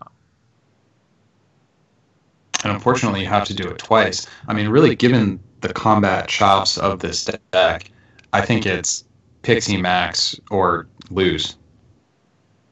Oh, yeah, I definitely agree. And I kind of respect that. If you're going to do a combo, go all in on the combo. Looks like I believe they both took their mulligans. Doctor Strange lost, so he will get to choose initiative. I'm not sure who chose for him to go first last time. It could be that Captain Marvel is confident enough in the long game that the calculation was, I'm going to make Doctor Strange go first just because it makes it harder for him. Like, it's that's fewer a definite cards. Possibility. So rather than, because again, I do think Captain Marvel, this deck in a vacuum, wants to go first, but it might be, let's take 2 cards out of my opponent's combo deck and go from there. And sometimes that's just enough. Yeah, I mean, in an aggro versus aggro matchup, you always want to go first, right? But that's not the case here. So I think Captain Marvel probably feels fine going second. Looks like Doctor Strange chose first, though. Interesting. Maybe he's just worried about the wounds and is like, I just need to be a turn ahead. Right, don't want to get rushed down, if at all possible. Yeah. Actually getting to draw cards this time. Agent for 1, keeping it on top, and then going to pick that card up with the Supreme Knowledge power on Doctor Strange there.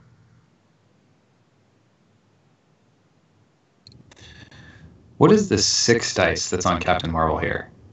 I don't know, unless health? he's counting down on wounds instead of adding wound counters as you go. I suppose that's a possibility.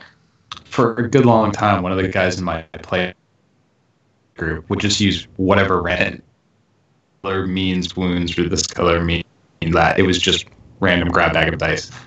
So this play happened last time, where Black Widow came out on turn 1 for Captain Marvel and put the -1 counter onto Doctor Strange. And I kind of get it, because he's also showing the fortress so he can strike the shield agent off, which is exactly the line he takes with Captain Marvel's power. But with showing the green, I think it's probably right. Remove Doctor Strange from the board for some reason. Okay. But with showing the green, I think that's the right line. If you don't have the green, then you sting the shield agent, I think, just to clear off the board for free. But this way means an extra XP and an easier path to summon Doctor Strange.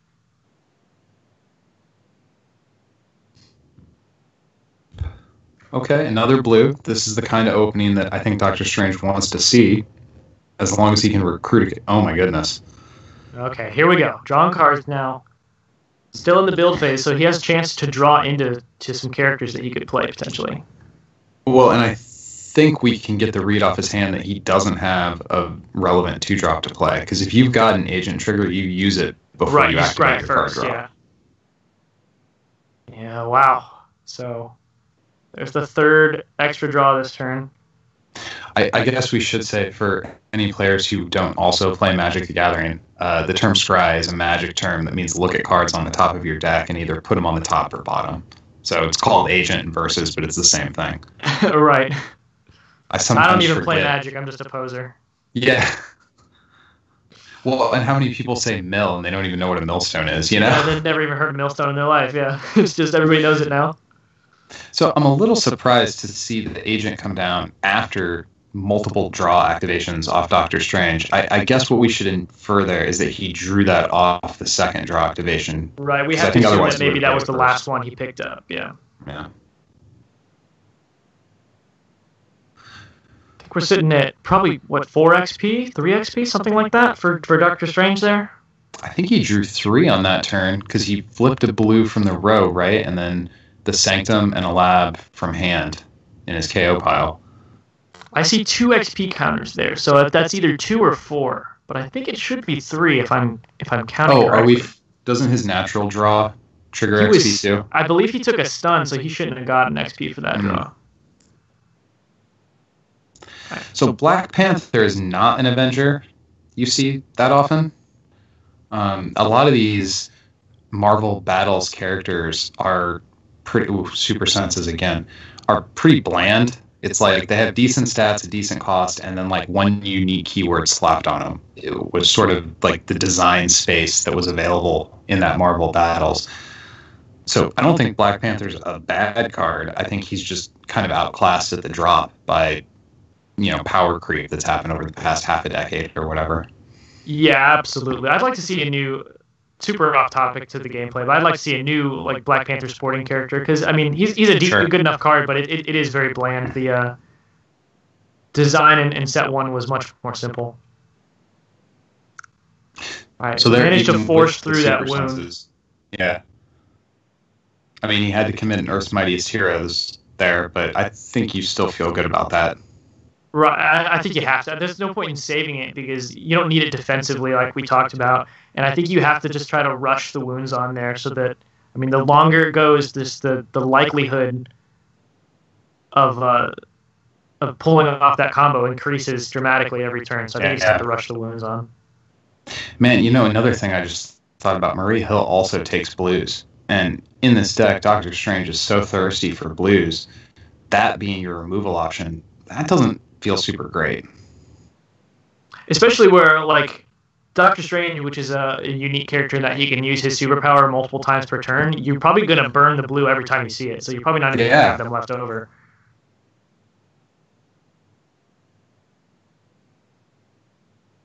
So you can see how dedicated our players are here. They've got their masks on. They're sitting not directly across from each other, trying to manage the times we live in, but also get these games done for everybody's entertainment. Yeah, very good to see that. An uncharacteristically aggressive turn there from Doctor Strange. Flew over and hit the Black Widow, and then the safe range attack into Black Panther with Maria Hill there. Trying to clean up the board a little bit so you're not so behind. I guess that is one advantage Maria has over Coulson, is she's got a bigger butt, so she can make some safer attacks. Although, that's a really good line there. We got Sharon Carter into a free Falcon. Love that card. That was the first card spoiler that we got sent back when they still did community spoilers. We got Falcon and Sharon Carter were our first 2. That's a good. It felt great, man. I was like, these cards are amazing.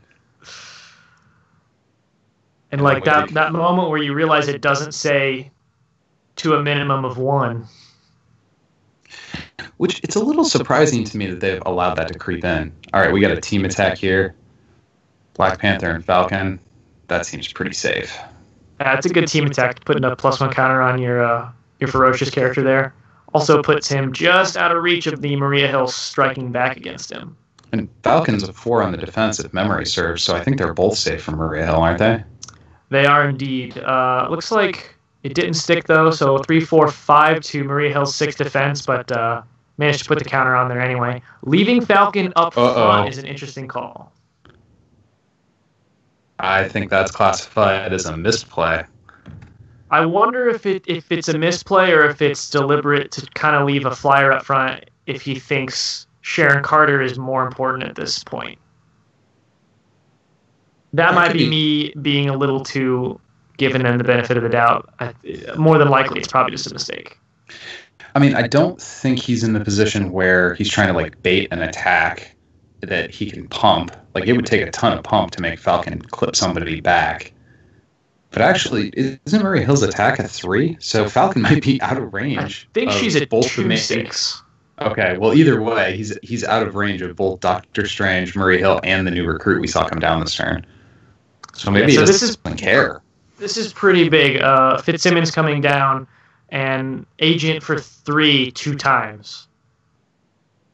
So potentially digging 6 cards deep. Oh, he neglected to do it the second time. Oh no! He did it. He agented for 3, but he only did it once. Oh no! And really, Sharon should have come down before Fitz, so that way you get the double trigger once there's 4 agents in play. Yeah, some suboptimal sequencing there, and missing 3 cards deep. I mean, right, 3 cards deep in your combo deck is major. But I mean, these are the kinds of things that happen. Like, you know the camera's on you. You know you're down a game. This is the finals of a series of tournaments that they've been playing for over a month. Like, there's pressure. There's dudes standing right next to him. We can see in the frame there. This is when people make mistakes. And he keeps putting everything on the bottom. He agented for something like 6 cards this turn. I think every single one went on the bottom, and then he 7. just hit a Hail Mary with that Sharon Carter, that Agent Carter draw. So he's not seeing what he wants to see, evidently. I mean, I guess actually he went 8 cards deep because he agented for a total of 7 and then drew one off the Sharon. It's just incredible to see this amount of deck fixing, this amount of digging, and still not hitting what you want.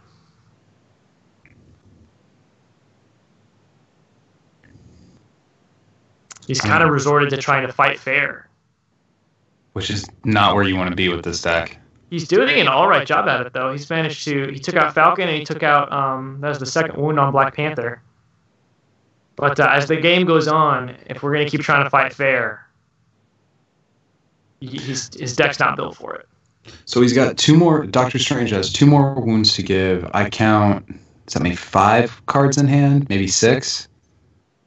So he potentially has some options. We've seen, I think, 2 super senses thus far in the game. At least one to my memory. I might be remembering from the last game too. When you watch this many games in a row, everything starts to get a little It starts muddy. to blend together for sure. No, I don't think Jane Foster does her healing thing here, right? Because she definitely should not. She will only heal you if you have 1 remaining health to give. Which looks like he's just playing it for the body, 3/7 body.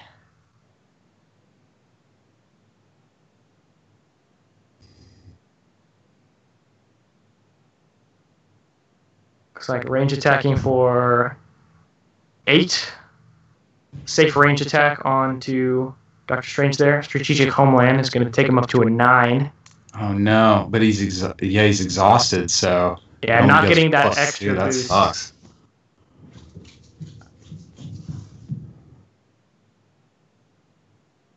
I mean, I guess it's enough. That puts a stop to it, yeah. I was expecting to see some kind of aggressive pump there. Yeah. I have a real issue with not getting full value out of cards. When I run strategic, I hate playing it on an exhausted character Like, no. Or on like a range attack where you're not going to get that strike back. I mean, and sometimes that's the correct play, like, to acknowledge that fully. But I like to squeeze all the value out of my cards. And sometimes you just got to go for the immediate, the tempo play just to stay alive. And clearly that was the choice Jesse made there. Yeah, Strange is sitting at 3 wounds. I don't think you really want to take that 4th one, and it also means he gets to keep all his agents that are sitting in the back row. That almost seems more relevant than keeping the wound off at this point. I mean, they're both important, but I think the cycle, like, he's got 2 wounds to give.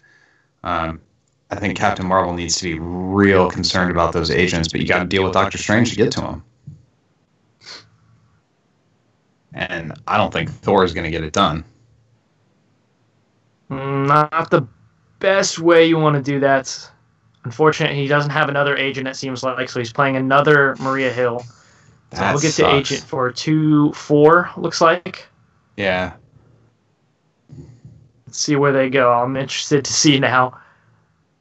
I mean, everything's gone to the bottom. It's better to make that play than to do nothing on this turn, for sure. But these are the little inefficiencies that added up over the course of the game are the difference between you getting to your combo and not. Like, when you have to start using your cards for partial value, especially when you're facing down just a brawler of an MC in Captain Marvel, it's got to feel a little bit desperate. Like, some on top, some on bottom. Still showing a blue for Doctor Strange, so if he wants to, he can pick up one of those ones he just put there.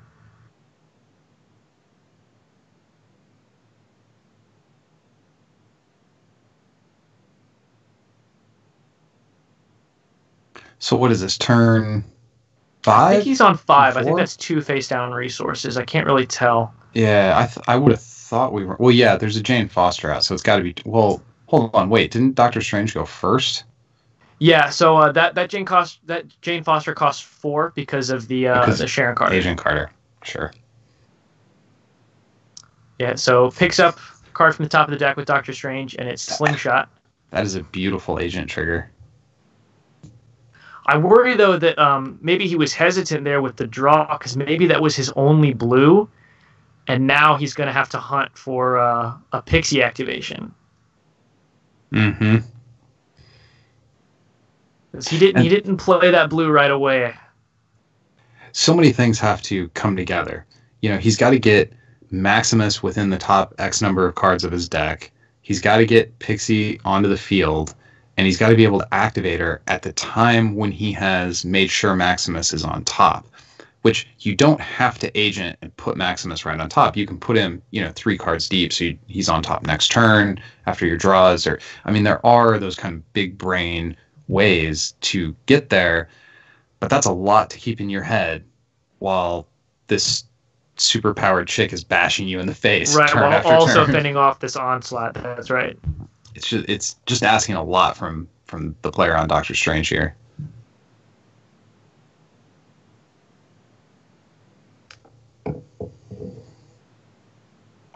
Oh boy.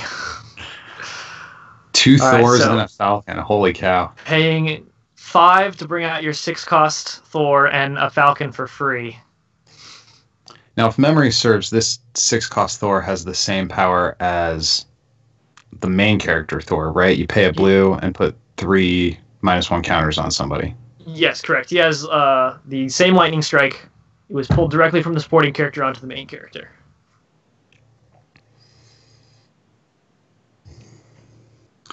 He's definitely got the resources to use it if he wants to, but do you care? I mean, yeah, you could like kill a character with the thunderclap or whatever, but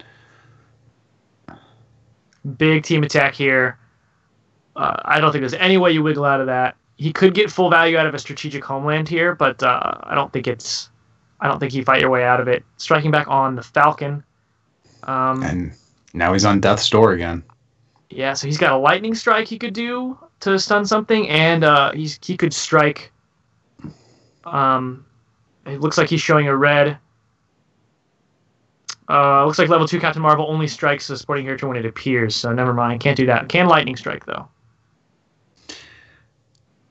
And you probably want to, just to have less agents, try to make it harder to get to, like, so if these were just run-of-the-mill characters, and you weren't worried about somebody digging for a combo, I don't think you would lightning strike here.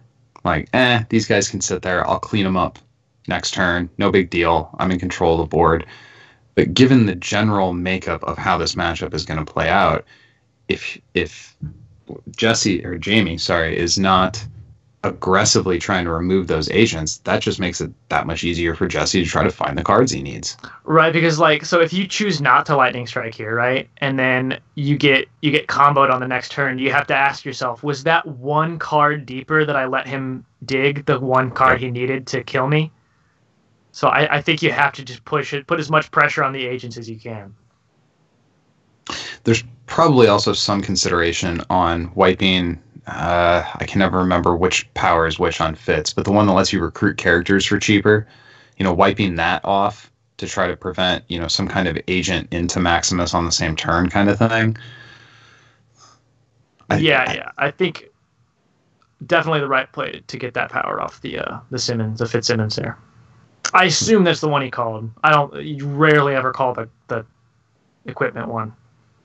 I think they have open deck lists here too. So at this point of the event, so if your opponent only has a one of equipment, although that one of equipment could be really relevant, right? If he gets to his combo,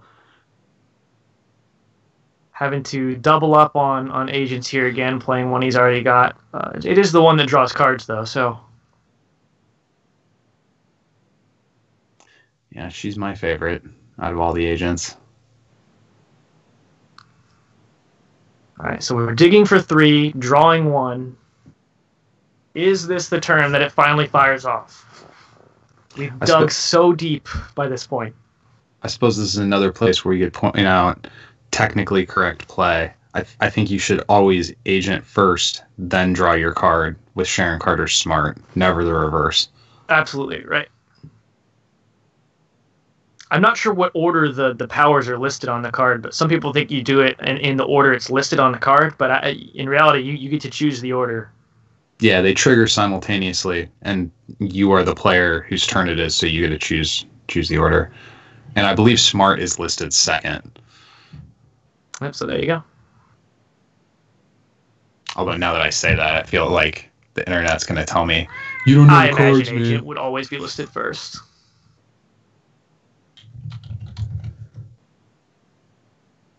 It is. Okay. I had to look it up to make sure.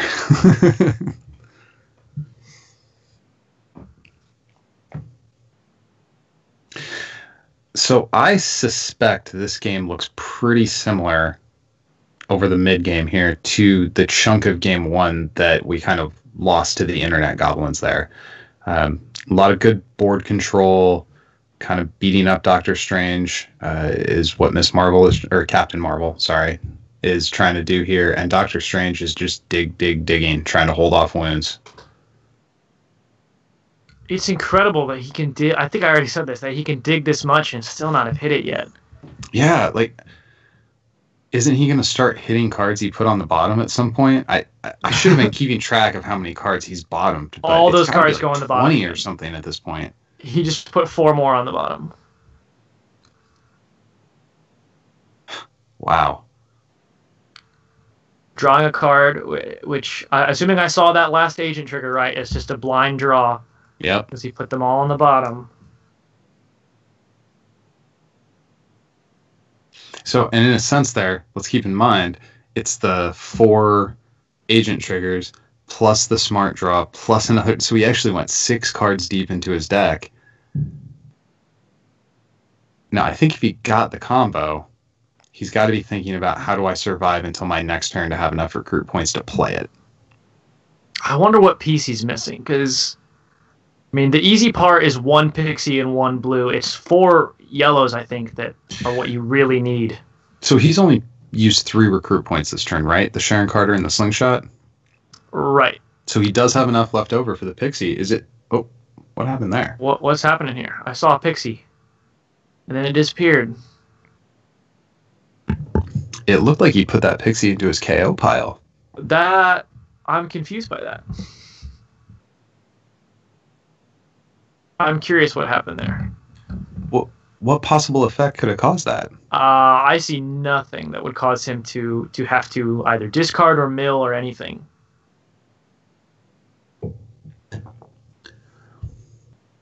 That looked like a scoop motion to me. Yeah. Oh, I think he tried to recruit the pixie and the reaction power on level 2 Captain Marvel struck it. So he didn't discard it. Okay. Yeah, that makes sense.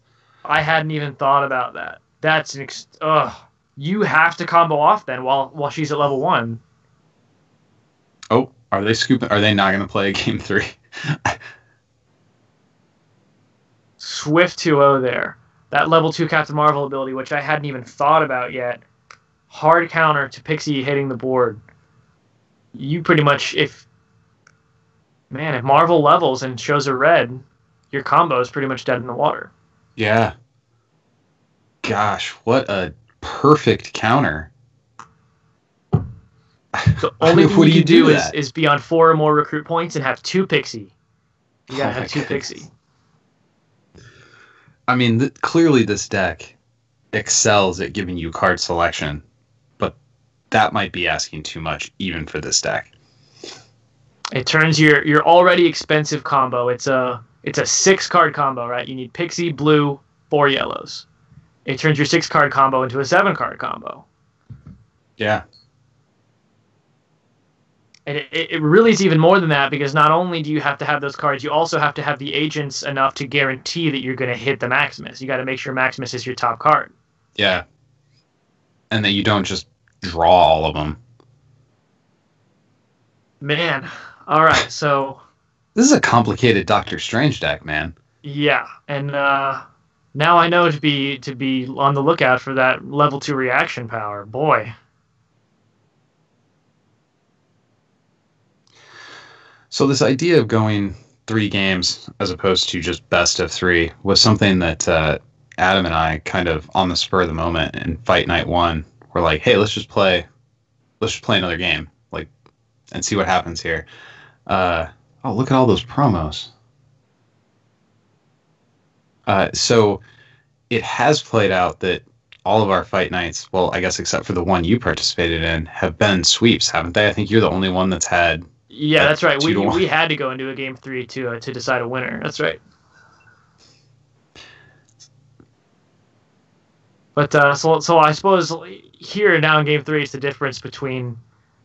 It's a matter of pride, right? Yep. Do you have to say that you got 3-0 swept, or you managed to redeem some of your pride here in the 3rd game and manage to take it to make it a 2-1? Let's get this combo off, you know? Like.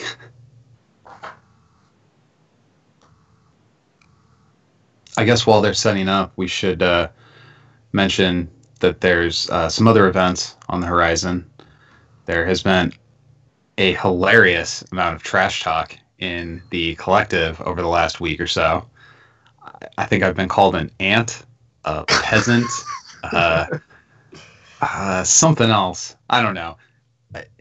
Those promo videos, the one today blew me away, man. I put that on and I'm like, what is this? And then it got to the end when the guy's like cackling and I couldn't even handle it. I started laughing out loud. Like this guy just called me a peasant and he's making me laugh. Like that shouldn't be happening. I should be annoyed by that. Yeah, it's been something else.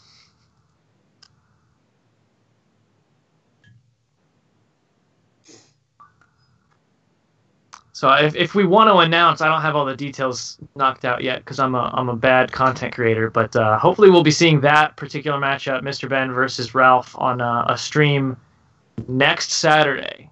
So look out for details for that in the next couple of days. And that one, much like this game, is going to be for all the pride. If I drop games to Ralph, that's gonna hurt for a long time to come, I suspect. You know he's not going to let you forget it either. If it sounds like he's going to give me a job. I'm going to have to become his herald, you know? I don't even know what that means. Apparently it involves flour. All right, so Dr. Strange should be able to choose initiative again here. Now, do you think Doctor Strange is going to go first in this last game? It hasn't worked out for him in the first. It hasn't worked out. I think you try going second. I think he's going. He chose to go first again. All right, turn 1 agent. That's a good start. Yeah, that's what you want to see, a blue and an agent. That's actually probably the better agent to play here because it's going to bounce back to hand, and that 3 experience play that Captain Marvel has had turn 1 in the first 2 games is not going to be available to her because that second target isn't going to be there. That's right. Looks like I might peek a ooh. Oh my goodness, for real? We're going to see. All right, we're going to try to aggro him down and burn our slingshot.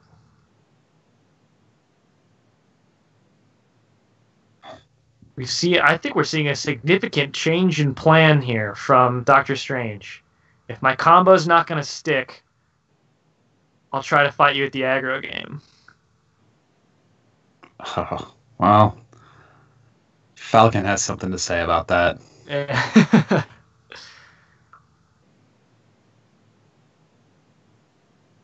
Again, Captain Marvel had the green location, the fortress on turn 1. So had there been a shield agent here, she would have been able to collect 3 experience again. All right, we're going to see the technical play of moving Falcon to the back. We are not. No reason not to in this case. He's not protecting anybody in the back row. Now, is there anything he could recruit on turn 2 that could threaten Falcon? It doesn't look like it. So if he's going to go into Falcon, he's going to have to commit a plot twist to it. Now, the strategic homeland intervention will get him there, but man, I don't feel like that's where you want to be playing that. I think you want to be playing that for the +4 defense to bounce and attack, as opposed to give you +2 attack to kill a Falcon. I agree. On the other hand, bad play. Falcon can snowball. Looks like put 2 cards on the bottom. Oh, pay to yellow. Are we going to see it? Paying 2 less. Oh, no.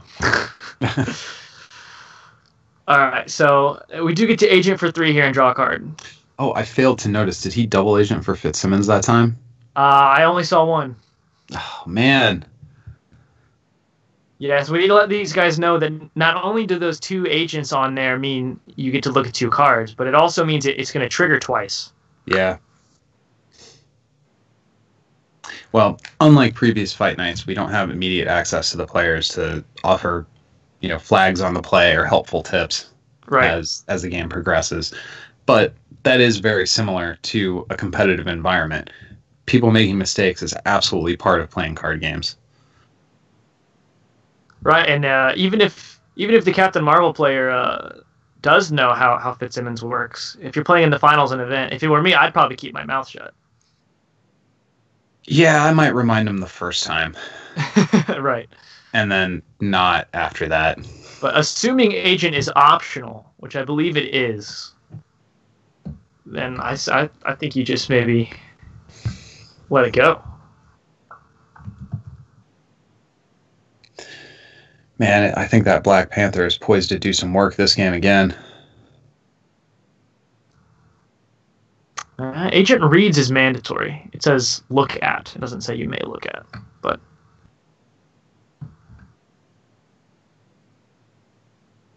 wow, I kind of caught a glimpse at Jaime's hand there.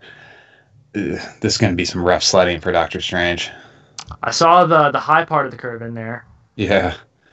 He's basically got his curve. It didn't look like there were a lot of blue cards. So he is going to be relying on kind of fair combat, but fair combat in this matchup is kind of unfair. Yeah, so and he's showing an Avengers Mansion, and if he goes to 2 here, I think the game's just over. If you flip to 2 and you're showing a red, that's almost it. Just sit on it. I mean, you really don't have to do anything else. Well, that's not true. You still have to declare attacks, fight for board, but like right. Your deck does the thing that it's supposed to do, and now with that red sitting in the row, you're insulated from your opponent's win condition, and inevitability is just on your side. Now, what's her level up to 3? Does she retain that ability to strike a character as soon as they come into play? At level 3, when she enters combat, you can strike an enemy character not into combat. A support character. So I don't think she wants to level up. I think you want to get to 2 and stay at 2. Yeah. 2 is the sweet spot. But 2 has a tougher level up condition that you're really unlikely to meet in this matchup. 2 wants you to get struck on your opponent's turn. So that would mean Doctor Strange would have to swing in. Mm-hmm. So it just, honestly, it lines up pretty well for this Captain Marvel main character.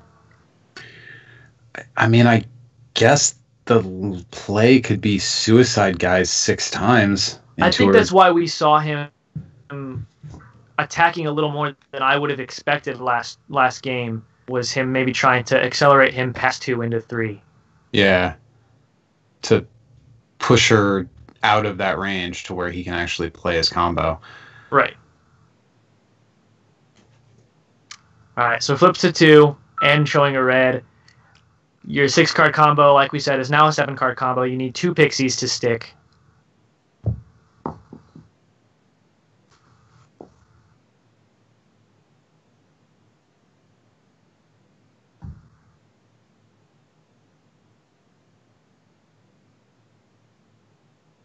Maria Hill will agent for 2. Now he is showing a Sanctum. Do you think we see a draw after this agent? I believe I just saw that was a yellow he put on top, so I think he's probably going to pick that up.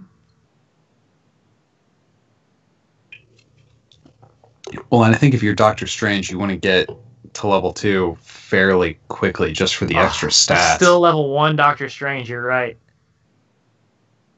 I can't read what his XP is there, but... I see only 1 counter, so it's either 1 or 3. Yeah.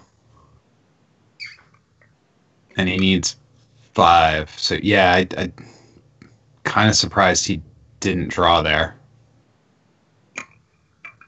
I mean, what else could that Sanctum... That is a Sanctum that he's showing there as his first... Yeah, he's showing a Sanctum, that's right. What else could that be used for? I mean, the only other thing is the transmutation to flip the counters, but it's less relevant in this matchup.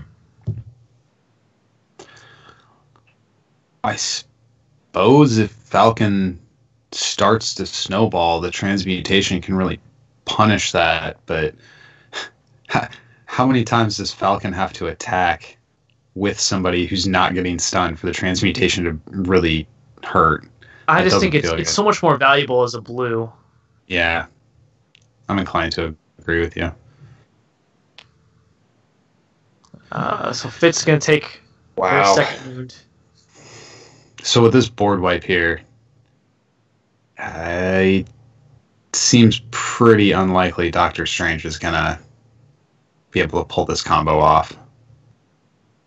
And not sure if we're sitting at 3 or if it looks like 3 wounds on Doctor Strange. Mm-hmm. We had 4 resources this turn. I mean, what do you do? Do you play Pixie and then Pixie and Hail Mary? I mean, does he have the yellows in hand? I don't know. It doesn't look like he does. He's not holding enough cards. I see 1, maybe 2 yellows. Mm-hmm.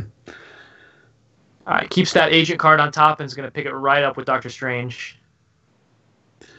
And I mean, he does have 1 more turn without any kind of... Oh, goodness. So he moved the experienced shit away and left a dice with on the... 2. Yeah. So it was 1. Sitting at 2 XP here, not good. Agent for 2. Both on top. So that's a good sign.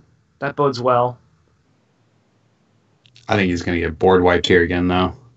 He's going to go to 4 wounds here. And, I mean, even if he technically has the combo next turn, again, you need 2 Pixie.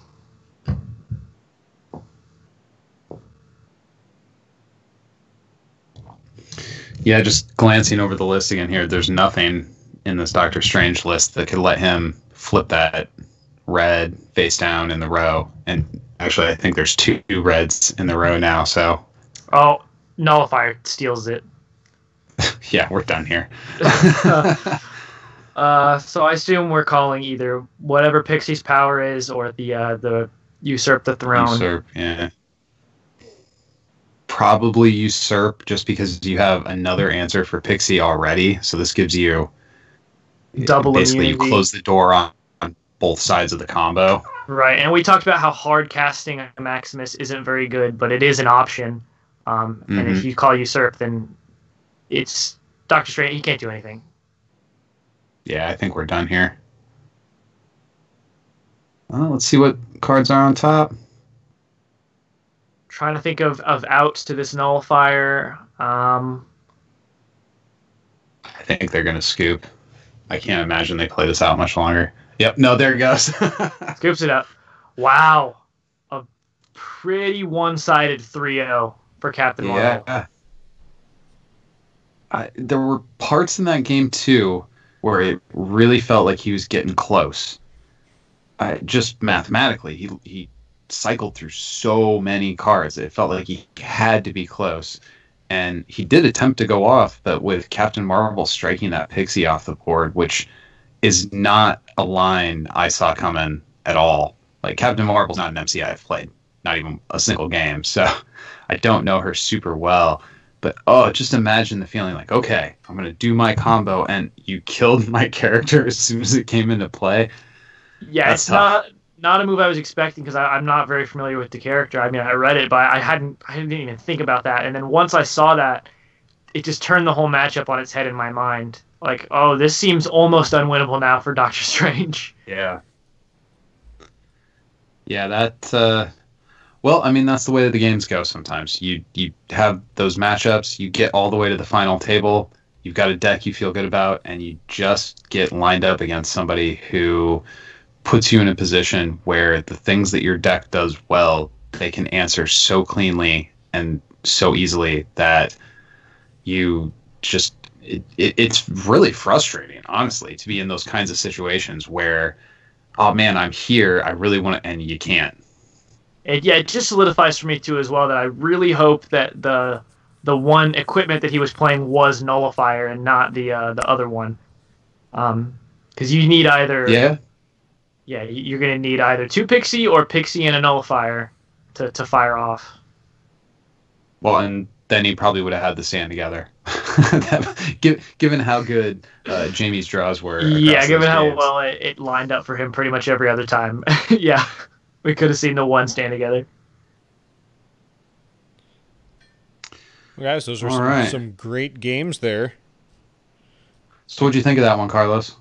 Well, I'll be honest. At that point, Peter had to go, so he left, and I was dealing with some dogs. So I did not catch as much of those games as I had previously hoped. Oh, so it was a great great showing for Captain Marvel, I'll say that. I did see the Captain Marvel took a clean sweep there. Yeah, the closest Doctor Strange got was Game 2, I think, and that got shut down very cleanly when he attempted to combo off. Yeah, I'm not sure if any Maximus deck has more than one shot in it. If you flip down 5 resources and you don't win, then you're not doing it again. Yeah. Well, what a great night of games we had. There was a little bit of a bummer that we had some technical issues, but this is the first time we attempted something like this, and I would say, all in all, I'm pretty happy with the results. I hope the viewers enjoyed what we were able to put on here tonight, and of course, big thanks to the guys in the Philippines for putting themselves under the scrutiny of the community for these games, for our entertainment, essentially. It's always something to play a game on camera, and I'm sure, Ben, you can attest to that, and Stacks, you as well. Whenever you've got video watching you, then it's the pressure is on quite a bit more. Absolutely, for sure. Well, I guess, do we have any other things we want to announce tonight, or should we hold off on our potential Fight Night 5? That's your call. That's your show, man. Well, I heard you talking about you and Ralph. That was... Well, that's not going to be part of Fight Night. I know, but that's thing. Come on, we gotta talk more about that. That's the event everybody's waiting for. Yeah, so That's what we're one. trying to do is, so next weekend is the weekend that would have been Gen Con, so we're trying to put together a collaboration stream with many content creators rotating out rotating hosts, rotating gameplay, and discussions. So that'll hopefully happen next Saturday, and part of that is going to be kind of a fight night-esque event where we'll see that grudge match between Ralph and Mr. Ben. See, and that's the one that I can't wait. That's going to create all the hype, but that's going to be an all-day thing, correct, Stacks? We're gonna have we're verses for you to we're gonna try to have a series of 2-hour blocks with rotating hosts throughout the day. Sounds fantastic. I hope everybody can sort of jump on that. We were lucky enough to get just about 20 viewers at our maximum, at our peak for this event. So thank you to everybody for tuning in and watching and making these fight nights something that we want to keep doing and helping us push to be more ambitious and to get better. Because without you guys watching, we definitely wouldn't be pushing this hard. All right, I guess let's call it a night, fellas. All right, one last thank you to all the viewers and everybody who contributed to playing and commentating on these matches and the technical headaches that we had. Big credit goes to Carlos for sorting that stuff out for us. Yeah, as much as it was sorted. Yeah. All right, well, I guess we'll call that a night, and we'll see you on the next fight. Thanks for watching, guys. Peace, guys.